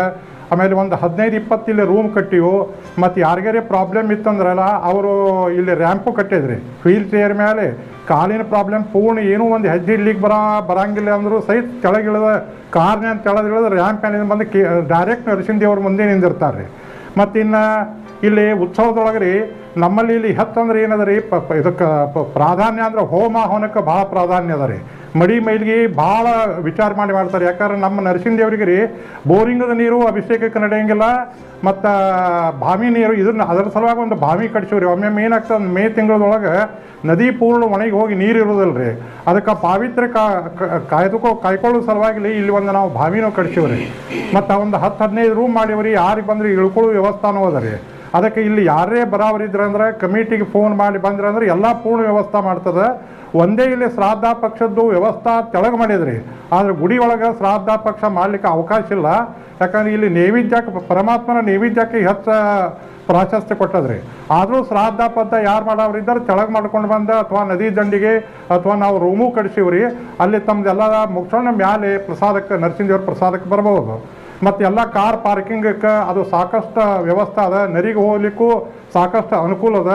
ಆದಷ್ಟು ಬಂದ ಪ್ರಯಾಣಿಕರಿಗೆ ಈ ಒಂದು ಸಣ್ಣ ಹಳ್ಳಿ ಆದರೂ ಸಹಿತ ಅವ್ರಿಗೆ ಮ್ಯಾಕ್ಸಿಮಮ್ ಸೇವಾ ಕೊಡಲಿಕ್ಕೆ ಈ ಕಮಿಟಿ ಪೂರ್ಣ ಬದ್ಧ ಆಗ್ಯದ. ಅದು ಪ್ರತಿ 5 ವರ್ಷಕ್ಕೊಮ್ಮೆ ಚೇಂಜ್ ಆಗ್ತದೆ. ಎಲ್ಲರೂ ತಮ್ಮ ತನುಮನದ ಹಣದಿಂದ ಸಹಾಯ ಮಾಡ್ತಾರೆ. ನಮ್ಮ ಶ್ರೀಕಾಂತ್ ಕುಲಕರ್ಣಿ ಅವರು ಅಲ್ಲಿ ಜಂಬಗಿ ಬ್ರಿಡ್ಜ್ ಮಾಡಿ ಕೊಟ್ರಿ. ಆ ಬ್ರಿಡ್ಜ್ ಮಾಡೋದ್ರಿಂದ ಇಷ್ಟು ಮಂದಿಗೆ ಅನುಕೂಲ ಆಗಿ ಕೂತದಲ್ರಿ. ಯಾವುದೇ ಶಹರದಿಂದ ಬಂದರೂ ಡೈರೆಕ್ಟ್ ಗುಡಿ ಮುಂದೆ ಬಂದು ಇಳಿತಾರೆ. ಅವರು ಇನ್ನೊಬ್ಬರು ನಮ್ಮ ಅನಿಲ್ ಮರಳಿ ಅಂತಿದ್ದಾರೆ, ಅವರು ನಮಗೆ ಭಾಳ ಮಹತ್ವ ಮಾಡಿದ್ರಿ. ಹೀಗಾಗಿ ಇವರೆಲ್ಲರ ಸಹಾಯದಿಂದ ಏನಕ್ಕೆ ಮಂತ್ರಿ ಮಂಡಳದ ಸಹಾಯದಿಂದ ಏನು ಮಾಡ್ಯಾರ ಈ ಕರ್ನಾಟಕ ಘನ ಸರ್ಕಾರಕ್ಕೆ ರೀ ನಾವು ಕಮಿಟಿ ಬಂದು ತುಂಬ ಹೃದಯದ ಧನ್ಯವಾದಗಳನ್ನು ಹೇಳ್ತೇನೆ ರೀ. ಇದೀಗ ಶೂರ್ಪಾಲಿ ಮಹಾತ್ಮೆ ಬಗ್ಗೆ ನಮ್ಮ ಪಂಡಿತರಾದಂಥ ಶ್ರೀ ಮಧ್ವಾಚಾರ್ಯರು ಅನೇಕ ವಿಷಯಗಳನ್ನು ಶೂರ್ಪಾಲಿ ಕ್ಷೇತ್ರ ಬಗ್ಗೆ ಹೇಳ್ಯಾರ. ನಾನು ಸ್ವಲ್ಪ ಸಂಕ್ಷಿಪ್ತವಾಗಿ ಈ ಕ್ಷೇತ್ರದ ಬಗ್ಗೆ ಹೇಳ್ತೀನಿ. ನಮ್ಮಲ್ಲಿ ವೈಶಾಖ ಶುದ್ಧ ದಶಮಿ ಹಿಡಿದು ದೇವರು ಊರಾಗ ಬರೋ ತನಕ ಇಲ್ಲಿ ಉತ್ಸವ ಆಗ್ತದೆ. ದಶಮಿಯಿಂದ ನವರಾತ್ರಿ, ಮುಂದೆ ಆಮೇಲೆ ಪೂರ್ಣಿಮಾ ದಿವಸ ರಥೋತ್ಸವ ಮರುದಿವಸ ಗೋಪಾಳ ಕಾವಲಿ, ಅದರ ಮರುದಿವಸ ಓಕಳಿ ಆಗ್ತದೆ. ಪ್ರತಿ ವರ್ಷ ಏನದಲ್ಲ ಇಲ್ಲೂ ಉತ್ಸವಕ್ಕೆ 6,000 ಮಂದಿ ಕೂಡ್ತದೆ ಅತಿ ವಿಜೃಂಭಣೆಯಿಂದ. ಮತ್ತು ದಿನ ನಿತ್ಯ ಬೆಳಗ್ಗೆ 4 ಗಂಟೆಗೆ ಊರೆಲ್ಲ ಪ್ರದಕ್ಷಿಣೆ ಹಾಕ್ಕೊಂಡು ವಾನೋತ್ಸವ, ಪಾಲ್ಕಿ ಉತ್ಸವ ಆಗ್ತದೆ. ಮತ್ತು ವಿಶೇಷ ಏನದಪ್ಪ, ಇಲ್ಲಿ ಬಂದ ಭಕ್ತರಿಗೆಲ್ಲ ವಿಶೇಷ ಅನುಕೂಲ ಕಮಿಟಿ ವತಿಯಿಂದ ರಗಡ ಅನುಕೂಲ ಮಾಡ್ಯಾರ. ಇದು ಅಲ್ಲದೆ ನಾವು ಯಾವುದೇ ದೇವರಿಗೆ ವಸ್ತ್ರ ತಂದರೂ ಸುಧಾ ಅದನ್ನು ನಾವು ಒಂದು ದೇವರಿಗೆ ಮಡಿ ಮಾಡೇ ಉಡಿಸ್ತೀವಿ. ಇಲ್ಲಿ ಕೇಳ್ತಾರೆ, ಇಲ್ಲರಿ ಎಲ್ಲ ದೇವಸ್ಥಾನದಾಗ ನಾವು ಹೊಸ ಉಡಿಸ್ತೀವಿ, ಇಲ್ಲಿ ನಿಮ್ಮಲ್ಲಿ ಯಾಕೆ ಪದ್ಧತಿ ಇಲ್ಲ, ಇಲ್ಲಿ ನಮ್ಮ ನರಸಿಂಹದೇವರು ಭಯಂಕರ ಖಡಕಿದ್ದಾರೆ, ನೀವು ಬೇಕಾಂತ ರೇಷ್ಮೆ ಏನು ಅರಿವಿ ತಂದರೂ ಸುಧಾ ನಾವು ನೀರ ಹಾಕಿ ಉಡಿಸ್ತೀವಿ. ಇಲ್ಲಿದೊಂದು ವಿಶೇಷ. ಹೀಗಾಗಿ ಏನಪ್ಪ, ಇಲ್ಲಿ ಅನೇಕ ವಿದ್ವಾಂಸರು ಇದು ಬಂದು ಮತ್ತು ಎಲ್ಲ ಇಲ್ಲಿ ಮೇಲೆ ಕಾರ್ಯಕ್ರಮ ಆಗ್ತಾವೆ, ಪವಮಾನ ಹೋಮ ಆಗ್ತದೆ. ಮತ್ತು ಮೇಲೆ ಈ ನಮ್ಮ ಬಿಜಾಪುರದಿಂದ ಮಧ್ವಾಚಾರ್ಯರು ಏನಕ್ಕೆ ಪಂಡಿತರು ಬಂದು ಏನಕ್ಕೆ ಕಾರ್ಯಕ್ರಮ ಮಾಡ್ತಾರೆ. ಇದರಿಂದ ಏನಾಗಿದೆಪ್ಪ, ದೇವಸ್ಥಾನಕ್ಕೆ ಒಂದು ಒಳ್ಳೆಯದಾಗಲಿ ಅಂಥೇಳಿ ಎಲ್ಲರೂ ಬಂದು ಇಲ್ಲಿ ಎಲ್ಲರೂ ಬಂದು ತಮ್ಮ ಕೈಲಾದ ಮಟ್ಟಿಗೆ ಎಲ್ಲರೂ ಸೇವೆ ಮಾಡ್ತಾರೆ. ಉಗ್ರಂ ವೀರಂ ಮಹಾವಿಷ್ಣುಂ ಜ್ವಲಂತಂ ಸರ್ವತೋಮುಖಂ ನೃಸಿಂಹಂ ಭೀಷ್ಣಂ ಭದ್ರಂ ಮೃತ್ಯುರ್ಮೃತ್ಯುಂ ನಮಾಮ್ಯಹಂ. ನಮಸ್ಕಾರ. ನಾನು ಉಪೇಂದ್ರ ನರಸಾಪುರ, ಬಿಜಾಪುರದಲ್ಲಿದ್ದೇನೆ. ನನಗೆ ಕುಲದೇವರು ವೆಂಕಟರಮಣ ಮತ್ತು ಅಂಬಾಭವಾನಿ ಅಂತ ತುಳಜಾಪುರ ಅಂಬಾಬಾಯಿ ಅಂತ ತಿಳ್ಕೊಂಡಿದ್ದೆವು. ನನ್ನ ಮಗಳ ಲಗ್ನ ನೋಡ್ಲಿಕ್ಕೆ 2004ನ್ಯಾಗ ಒಬ್ಬರು ಜ್ಯೋತಿಷ್ಯ ಹೇಳಿದ್ರು, ನೀವು ನಿಮ್ಮ ಕುಲದೇವ್ರು ನಾನು ಚೆನ್ನಾಗಿ ನೋಡ್ಕೊಂಡಿಲ್ಲ ಅಂತಂದೆ. ಅಂದರೆ ಕುಲಕರ್ಣ ವೆಂಕಪ್ಪ ಮತ್ತು ತುಳಜಾಬಾಯಿ ಇಲ್ಲ, ಒಂದು ಪುರಾತನ ಗುಡಿ ಇದೆ, ತುಂಬ ಅವರು ನೋಡಿ ಹೇಳಿದ್ರು, ದಾವಣಗೆರೆ ಅವ್ರು ಬಿಜಾಪುರ ನೋಡಿಲ್ಲ. ತುಂಬ ಪುರಾತನ ಗುಡಿ ಇದೆ, ನದಿ ಪಕ್ಕದಲ್ಲಿದೆ, ತೊಡೆ ಮೇಲೆ ಲಕ್ಷ್ಮೀ ಇದ್ದಾಳೆ. ಇಲ್ವಿ ಅಂತಂದೆ. ಇಲ್ಲ ನಿಮ್ಮ ಮನೆಗೆ ಕೇಳಿದೆ ಅಂತಂದೆ. ಅಷ್ಟು ನಮ್ಮ ತಂದೆ ತಿರ್ಕೊಂಡಿದ್ರು. ನಮ್ಮ ಅಣ್ಣಗೆ ಕೇಳಿದೆ. ನಮ್ಮ ಅಣ್ಣ ಸ್ವಲ್ಪ ರಿಸರ್ಚ್ ಮಾಡ್ಕೊಂಡಿದ್ದ, ಅವಾಗ ಬರ್ದಿದ್ದವ. ನಮಗೆ ನಾವು ಚಿಕ್ಕಪಡಿಸಲಿಗೆ ಕುಲಕರ್ಣಿ ಅಂತ ಮೊದಲಿಗೆ ಹಿರೇಪಡಿಸಲಿಗೆ ಕುಲಕರ್ಣಿ ಅರ್ಧ ಮೊದಲಿಗೆ. ಅಲ್ಲಿಂದ ನರಸಾಪುರ ವಿಲೇಜಿಂದ ಕುಲಕರ್ಣಿ ಬಂತಂತ ಹೇಳಿ ನಮ್ಮ ಅಜ್ಜ ಅಲ್ಲಿಂದ ಹೊರಡು ಬಂದ 7 ತಲೆ ಮೇಲೆ ಅವ್ರು ನರಸಾಪುರ ಅಂತ ಹಾಕ್ಕೊಂಡು ಬಂದರು. ಈಗ 7 ತಲೆ ನಾವೆಲ್ಲ ನರಸಾಪುರ ಅಂತ ಹೆಸರಿಕೊಂಡಿದ್ದೀವಿ. ಆಮೇಲೆ ಅದರೊಳಗೆ ಪುಸ್ತಕ ಬರೆದಿದ್ದ, ನನ್ನ ಸಿಲ್ವರ್ ಜೂಬ್ಲಿ ಮಾಡಿದ್ದ ಅವಾಗ ಕರೆದು ಅದ್ರ ಒಂದು ಸೊವಿನಿಯರ್ನಾಗ ನರಸಾಪುರ ಫ್ಯಾಮಿಲಿ ಬಗ್ಗೆ ಬರೆದಿದ್ದ, ಅದರೊಳಗೆ ಬರೆದಿದ್ದ we were suppose to be ಕುಲದೇವ ಇಸ್ ತಿರುಪಾಲಿ ನರಸಿಂಹದೇವರು, but somehow it became Tirupati Venkappa ಅಂತ ಅವ್ರು ಶ್ರೀಯಾರ್ ಬರೆದಿದ್ದ, ನೋಡ್ಕೋಬೇಕಾದಂತ. ಅವ್ನು ರಿಸರ್ಚ್ ಒಳಗೆ ಗೊತ್ತು, ಈಗ PhD ಡಬಲ್ PhD ಎಲ್ಲ ಇದ್ದಾನು, ಸೊ ಅದು ಗೊತ್ತಿತ್ತು ಅವ್ರು ರಿಸರ್ಚ್ ಚೆನ್ನಾಗಿ ಮಾಡ್ತಾನೆ ಅಂತೇಳಿ. ಅವ್ರು ವೆಟರ್ನರಿ ಡಾಕ್ಟರ್ ಇದ್ದಾರೆ, ಖರೆ ಡಬಲ್ PhD ಮಾಡ್ಕೊಡೋದು. ಆಮೇಲೆ ಆಯ್ತು ಅಂತ ಹೇಳಿದೆ. ಮತ್ತು ಅಷ್ಟೇ ಇವ್ರು ಹೇಳಿದರು, ನದಿ ದಂಡಿ ತೊಡೆ ಮೇಲೆ ಲಕ್ಷ್ಮೀ ದೇವಿ ಇದ್ದಾರೆ, ದಾವಣಿಗೆ ಕೂತ್ ಹೇಳಿದರು, ಆಚಾರ ಅಂತಿದ್ದಾರೆ ದಾವಣಿಗೆ. ಅವ್ರೇನು ದೊಡ್ಡ ಇವರು ಜ್ಯೋತಿಷ ಅಂತಲ್ಲ, ಅವ್ರದ್ದು ದೊಡ್ಡ ಬಿಸ್ನೆಸ್ ಅದ, ಸುಮ್ಮನೆ ಆ್ಯಸ್ ಅ ಹಾಬಿ ನೋಡ್ತಾರತ್ತೆ. ಆಮೇಲೆ ನಾನು ಬಂದು ಕೇಳಿದೆ, ನಮ್ಮ ಆಚಾರ ಅಂದ್ರೆ ಹೌದು ತಿರುಪತಿ ನರಸಿಂಹ ನಿಮ್ಮ ಕುಲದೇವ್ರು ಹಾಕಿದ್ರಿ ಅಂತಂದ್ರು. ಆಮೇಲೆ ಶ್ರೀಕಾಂತರು ಭೇಟಿಯಾದರು, ನಾವು ನೀವು ಒಂದೇ ಗೋತ್ರ, ನಿಮ್ಮ ಜಗದಾಗ ಹೋಗ್ತಿಲ್ಲ ಅಂತಂದ್ರು. ನಾವು ಜಗದಾಗ ಇರುತ್ತೆ, ನೀವು ಬಾಯಿ ಬಂದು ಆಗ್ತೈತೆ ಅವಾಗ ಅಂತಂದ್ರು. ಆಯ್ತು ರೀ. ಹಿಂಗಾಗಿ ನಂದು ಶಿವಪಾಲಿ ನರಸಪ್ಪ ನಮಗೆ ಕುಲದೇವ್ರು ಹಾಕಿ ಕೂತ. ಅಲ್ಲಿ ನಾನು 2004ರಿಂದ ರೆಗ್ಯುಲರ್ ಬರ್ತಾಯಿದ್ದೀನಿ. ನಮ್ಮ ಗುರುಗಳಿದ್ದಾರೆ ಮೊಕಾಶ್ ಮಧ್ವಾಚಾರ್ಯರು, ಅವರು ಆದರೂ ಅಲ್ಲಿ ಕುಲದೇವ್ರ ಜಾತ್ರೆಗೆ ಬರಬೇಕು ನೀವು ಒಂದು ಸಲ ಅಂತ ಬಂದು ಹೋಗಿದ್ದ. ಇಲ್ಲಿ ಗುರುರಾಜ್ ಕುಲಕರ್ಣಿಯವರು ಭಾಳ ಹೆಲ್ಪ್ ಮಾಡಿದ್ರು. ಇಲ್ಲಿ ಅರ್ಚಕರೆಲ್ಲ 3 ಮಂದಿ, ಪಲ್ಲು, ಪಾಂಡು, ಗುರುರಾಜ, ಪಲ್ಲು, ಪಾಪು, 3 ಮಂದಿ ಕುಲಕರ್ಣಿ ಫ್ಯಾಮಿಲಿ ಅವರೆಲ್ಲ ಭಾಳ ಹೆಲ್ಪ್ ಮಾಡಿದ್ರು. ಹೀಗಾಗಿ ನಮಗಿದು ಶಿವಪಾಲಿಂದ ನರಸಪ್ಪನ ಬಂತು. ಇಲ್ಲಿ ಬಂದಾಗ ಒಂದು ದಿವಸ ಒಬ್ಬರು ಹೇಳಿಕತ್ತಿದ್ರು, ನರಸಪ್ಪನ ಬಗ್ಗೆ ಮಾಹಿತಿ ಅಂದ್ರೆ ಹೆಂಗೆ ಜಾಗೃತಿ ಇದ್ದಾನಂತ. ಇದು ಗೋಡೆ ಕಟ್ಟಿದ್ರು, ಗೋಡೆ ಕಟ್ಟಿಂದ ಆ ಕ್ಯೂರಿಂಗ್ ಮಾಡಲಿಕ್ಕೆ ಆ ಕಾಂಟ್ರಾಕ್ಟರ್ನ ಅಳಿಯ ಮ್ಯಾಲೆ ನಿಂತು ನೀರು ಹಾಕ್ಲಿಕ್ಕಿತ್ತಾನೆ. ಈಗ ಗ್ರೌಂಡಿನ ಆಲ್ಮೋಸ್ಟ್ ಅಬೌಟ್ 40 ಫೀಟ್ ಅದ. ಆವಾಗ ಹಡ್ಡಿದ್ರು, ಆ ತೆಗ್ ಒಂದು 25 ಫೂಟ್ ಕೆಳಗೆ ಹೋಯ್ತು, ಅಷ್ಟು ಅಗಲಿಂದ ಮೇಲೆ ತಂದಾರ ಅವರು. ಸೊ ಆಲ್ಮೋಸ್ಟ್ ಅಬೌಟ್ 70 ಫೀಟ್ ಎತ್ತಿತ್ತು. ಅಲ್ಲಿ ಅವ್ರು ಕ್ಯೂರಿಂಗ್ ಮಾಡಿ ಬಂದ ಶಾರ್ಟ್ ಸರ್ಕ್ಯೂಟಾಗಿ ಆ ಕಡೆ ಹೊರಗೆ ಬಿದ್ದರು. ಅಲ್ಲಿ ಬಿದ್ದರೆ ಹೋದ ಅಂತ ತೊಗೊಂಡು 70 ಫೂಟ್ ಎತ್ತರಿಂದ ಬಿದ್ದಾನ ಮನುಷ್ಯ ಅಂತಂದ್ರೆ ಶಾಕ್ ಆಗಿ. ಆಮೇಲೆ ಅವು ಹಾರಿಸ್ಕೊಂಡು ಮೇಲೆ ಬಂದಂತೆ. ಏನಾಯ್ತು ಹೆಂಗೆ ಬಂದಿ ಅಂತಂದ್ರೆ ಒಬ್ಬ ಮುತ್ಯವರು ಅಂದರೆ ಓಲ್ಡ್ ಮ್ಯಾನ್ 2 ಕೈಯಾಗ ಲಿಫ್ಟ್ ಮಾಡ್ಕೊಂಡು ಎತ್ಕೊಂಡು ಬಂದು ನನ್ನ ಮ್ಯಾಲೆ ಬಿಟ್ಟು ಬರ್ತಾರೆ, ನದಿ ಲೆವೆಲ್ಲಿ ತಂದು ಬಿಟ್ಟು. ಅದು ಮತ್ತು ಮುತ್ಯವ್ರು ಬರ್ಬೇಕಂದ್ರೆ ಇಲ್ಲಿ ಇವ್ರಿಗೆ ಮುತ್ಯ ಅಂತ ಅಂತಾರೆ. ಎಲ್ಲ ವಿಲೇಜ್ನಾಗ ದೇವರಿಗೆ ಮುತ್ಯ ಅಂತಾರೆ, ನರಸಪ್ಪಗೆ ಮುತ್ಯ ಅಂತಾರೆ. ಹಿಂಗಾಗಿ ಬಂತದ್ದು. ಅದಕ್ಕೆ ಅವ ಕಾಂಟ್ರಾಕ್ಟರ್ ಭಯಂಕರ ಎಫೆಕ್ಟ್ ಆಗ್ತದ. ನನ್ನ ಮಗಳ ಮಾಂಗಲ್ಯ ಉಳಿಸಾಣಿವ ಅಂಥೇಳಿ ಇಲ್ಲಿ ಫರ್ಶಿ ಹಾಕ್ಬೇಕಂತ ನಡೆದಿತ್ತು. ಅವ ಹೇಳ್ಬಿಟ್ಟು ಎಲ್ಲ ಫರ್ಶಿ ಒಳಗಿಂದ ಎಲ್ಲ ಫರ್ಶಿ ನಾನೇ ಕೆಲಸ ಮಾಡ್ತೀನಿ ಅಂತ. ಫುಲ್ ಮಟೀರಿಯಲ್ಲು, ಕಾಂಟ್ರಾಕ್ಟ್ರು, ಲೇಬರ್ ಎಲ್ಲ. ಇನ್ನು ಒಂದು ಎಡಿಷನ್ ಏನಂದರೆ ಇಲ್ಲಿ ಕೆಳಗಿಂದ ಮೇಲೆ ತನಕ ಫರ್ಶಿ ತರಬೇಕು, ಮ್ಯಾಲಿಂದ ಕೆಳಗೆ ಇಳಿಸ್ಬೇಕು. ಒಂದು ಫರ್ಶಿ ಬರೇ ಫರ್ಶಿ ಅದು ಟೈಲ್ಸ್ ಶಿಫ್ಟ್ ಮಾಡಲಿಕ್ಕೆ 5 ರೂಪಾಯಿ ಎಕ್ಸ್ಟ್ರಾ ಬಿಡ್ತಿತ್ತು. ಅಂಥದ್ದು ಈಗ ನೋಡಿರಿ, ಸುತ್ತಲೂ ಎಲ್ಲ ಪ್ರತಿಯೊಂದು ಕಡೆ ಟೈಲ್ಸ್ ಹಾಕಿದ್ದಾರೆ, ಸಾಬಾರ್ ಟೈಲ್ಸ್ ಸೆಕ್ಷನ್. ಅಂದರೆ ಅದು ಆ ನಮೂನೆ ಅವ್ರ ದೇವ್ರದ್ದು ಮಹಿಮಾ ಈ ಟೈಮ್ನಾಗೂ ಕಾಣ್ತಾ ಇದೆ. ನಮಸ್ಕಾರ ವೀಕ್ಷಕರೇ, ನಾನು ಶ್ರೀಕಾಂತ್ ಕುಲಕರ್ಣಿ, ಜಮಖಂಡಿ ಕ್ಷೇತ್ರದ ಮಾಜಿ ಶಾಸಕ. ಇವತ್ತು ಕೃಷ್ಣಾ ನದಿ ದಂಡೆಯ ಮೇಲೆ ಶಿವಪಾಲಿ ಗ್ರಾಮದಲ್ಲಿ ಅತ್ಯಂತ ಪುರಾತನವಾದಂಥ ಶ್ರೀ ಲಕ್ಷ್ಮೀ ನರಸಿಂಹದೇವರ ದೇವಸ್ಥಾನ ಇಲ್ಲಿ ಭಾಳ ಪ್ರಸಿದ್ಧಿಯನ್ನು ಪಡೆದಿದೆ, ತಮಗೆಲ್ಲ ಗೊತ್ತಿದೆ. ಇವತ್ತು ಕೃಷ್ಣಾ ನದಿ ಬ್ಯಾಕ್ ವಾಟರ್ ಬಂದ ನಂತರ ಇದು ಮುಳುಗಿ ಸಮಸ್ಯೆ ಆಗಬಾರ್ದು ಅನ್ನುವಂಥ ಹಿನ್ನೆಲೆಯಲ್ಲಿ ನಾನು ದೇವರ ಅನುಗ್ರಹದಿಂದ ಆಲಮಟ್ಟಿ ಡ್ಯಾಮಿನ ಹಿನ್ನೀರು ಬಂದ ನಂತರ ಇದು ಹಿನ್ನೀರಿನಿಂದ ಮುಳುಗಡೆ ಆಗಬಾರ್ದು ಅಂತ ಜನರ ಬೇಡಿಕೆ ಭಾಳಷ್ಟಿತ್ತು. ನಾನು ಶಾಸಕನಾದ ಮೇಲೆ ಸರ್ಕಾರದ ಮೇಲೆ ಒಂದು ಒತ್ತಡ ತಂದು ಕೂಡಲ ಸಂಗಮ ಮಾದರಿಯಲ್ಲಿ ಇದನ್ನು ಕೂಡ ನೀರಿನಿಂದ ಮುಳುಗದಂತೆ ನೋಡಬೇಕು ಅಂತೇಳಿ ಆಗ್ರಹ ಮಾಡಿದ್ದೆ. ಬಹುಶಃ ಶ್ರೀಮತಿ ಸುಧಾಮೂರ್ತಿಯವರು ಅಪೇಕ್ಷೆ ಇದಾಗಿತ್ತು. ಒಂದು ಬಾರಿಗೆ ಅವರು ಶಿವಪಾಲಿಗೆ ಬಂದಾಗ ನನ್ನನ್ನು ಕರೆದು ಮಾತಾಡಿ, ಸರ್ಕಾರದಿಂದ ಏನು ಬೇಕೋ ಎಲ್ಲ ಸಹಾಯ ತಗೊಳ್ರಿ, ಕೊರತೆ ಆದರೆ ನಾನು ಕೂಡ ಸಹಾಯ ಮಾಡ್ತೇನೆ ಅಂತ ಅವ್ರು ಹೇಳಿದರು. ಭಾಳ ಜನರ ಅಪೇಕ್ಷೆ ಇತ್ತು, ಇದಕ್ಕೆ ಏನಾದರೂ ಒಂದು ತಡೆಗೋಡೆ ನಿರ್ಮಾಣ ಆಗಬೇಕನ್ನೋಂಥದ್ದು ಇತ್ತು. ಹೀಗಾಗಿ ನಾನು ವಿಧಾನಸಭೆಯಲ್ಲಿ ಈ ಬಗ್ಗೆ ಪ್ರಸ್ತಾಪ ಮಾಡಿ ಇದನ್ನು ಕೂಡಲ ಸಂಗಮ ಮಾದರಿಯಲ್ಲಿ ತಡೆಗೋಡೆಯನ್ನು ಕಟ್ಟಬೇಕು ಅಂತ ಆಗ್ರಹ ಮಾಡಿದಾಗ ಅವತ್ತಿನ ಜಲಸಂಪನ್ಮೂಲ ಮಂತ್ರಿ ಸನ್ಮಾನ್ಯ ಬಸವರಾಜ ಬೊಮ್ಮಾಯಿಯವರು ಅದಕ್ಕೆ ಮಂಜೂರಾತಿಯನ್ನು ಕೊಟ್ಟು ಸುಮಾರು 27 ಕೋಟಿ ರೂಪಾಯಿಗಳು ಮಂಜೂರಾಗಿದೆ. ಈ ಸಂದರ್ಭದಲ್ಲಿ ಒಬ್ಬ ಅಧಿಕಾರಿ ಶಿವಪಾಲಿ ಲಕ್ಷ್ಮೀ ನರಸಿಂಹದೇವರ ಅತ್ಯಂತ ಪರಮ ಭಕ್ತರಾದಂಥ ಶ್ರೀಯುತ ಅನಿಲ್ ಕುಮಾರ್ ಮರಳಿಯವರು ಭಾಳಷ್ಟು ಸಹಕಾರ ನೀಡಿ, ಅದೇ ರೀತಿ ಅವತ್ತು KB ಜನರಲ್ MD ಆದಂಥವರು ಕೂಡ ಸಹಕಾರ ನೀಡಿ ಸುಮಾರು 27 ಕೋಟಿ ರೂಪಾಯಿಗಳನ್ನು ಮಂಜೂರು ಮಾಡಿ ಇಲ್ಲಿ ಒಂದು ಸುಭದ್ರವಾದಂಥ ತಡೆಗೋಡೆಯನ್ನು ನಿರ್ಮಾಣ ಮಾಡಿದ್ದಾರೆ.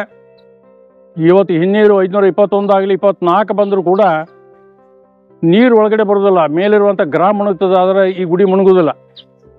ಈ ಥರ ಸರ್ಕಾರದ ಮಂಜೂರಾತಿ ತೊಗೊಂಡು ಕೆಲಸ ಮಾಡಿದ್ದೇವೆ. ಇವತ್ತು 24 ತಾಸು 12 ತಿಂಗಳು 24 ತಾಸು ದೇವಸ್ಥಾನಕ್ಕೆ ಯಾವುದೇ ಭಕ್ತರು ಬರ್ಬೋದು.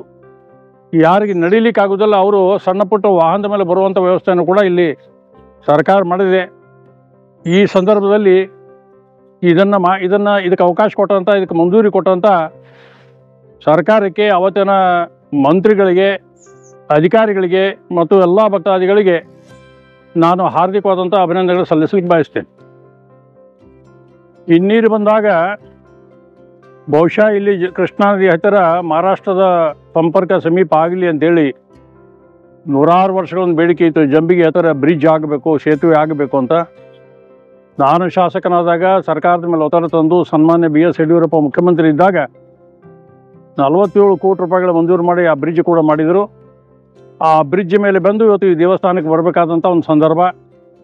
ಬಹುಶಃ ಭಾಳ ದೊಡ್ಡ ಪ್ರಮಾಣದಲ್ಲಿ ಭಕ್ತರು ವಿಶೇಷವಾಗಿ ಮಹಾರಾಷ್ಟ್ರ ಇತ್ಯಾದಿ ಕಡೆಯಿಂದ ಈ ಒಂದು ದೇವಸ್ಥಾನಕ್ಕೆ ಬರ್ತಾರೆ.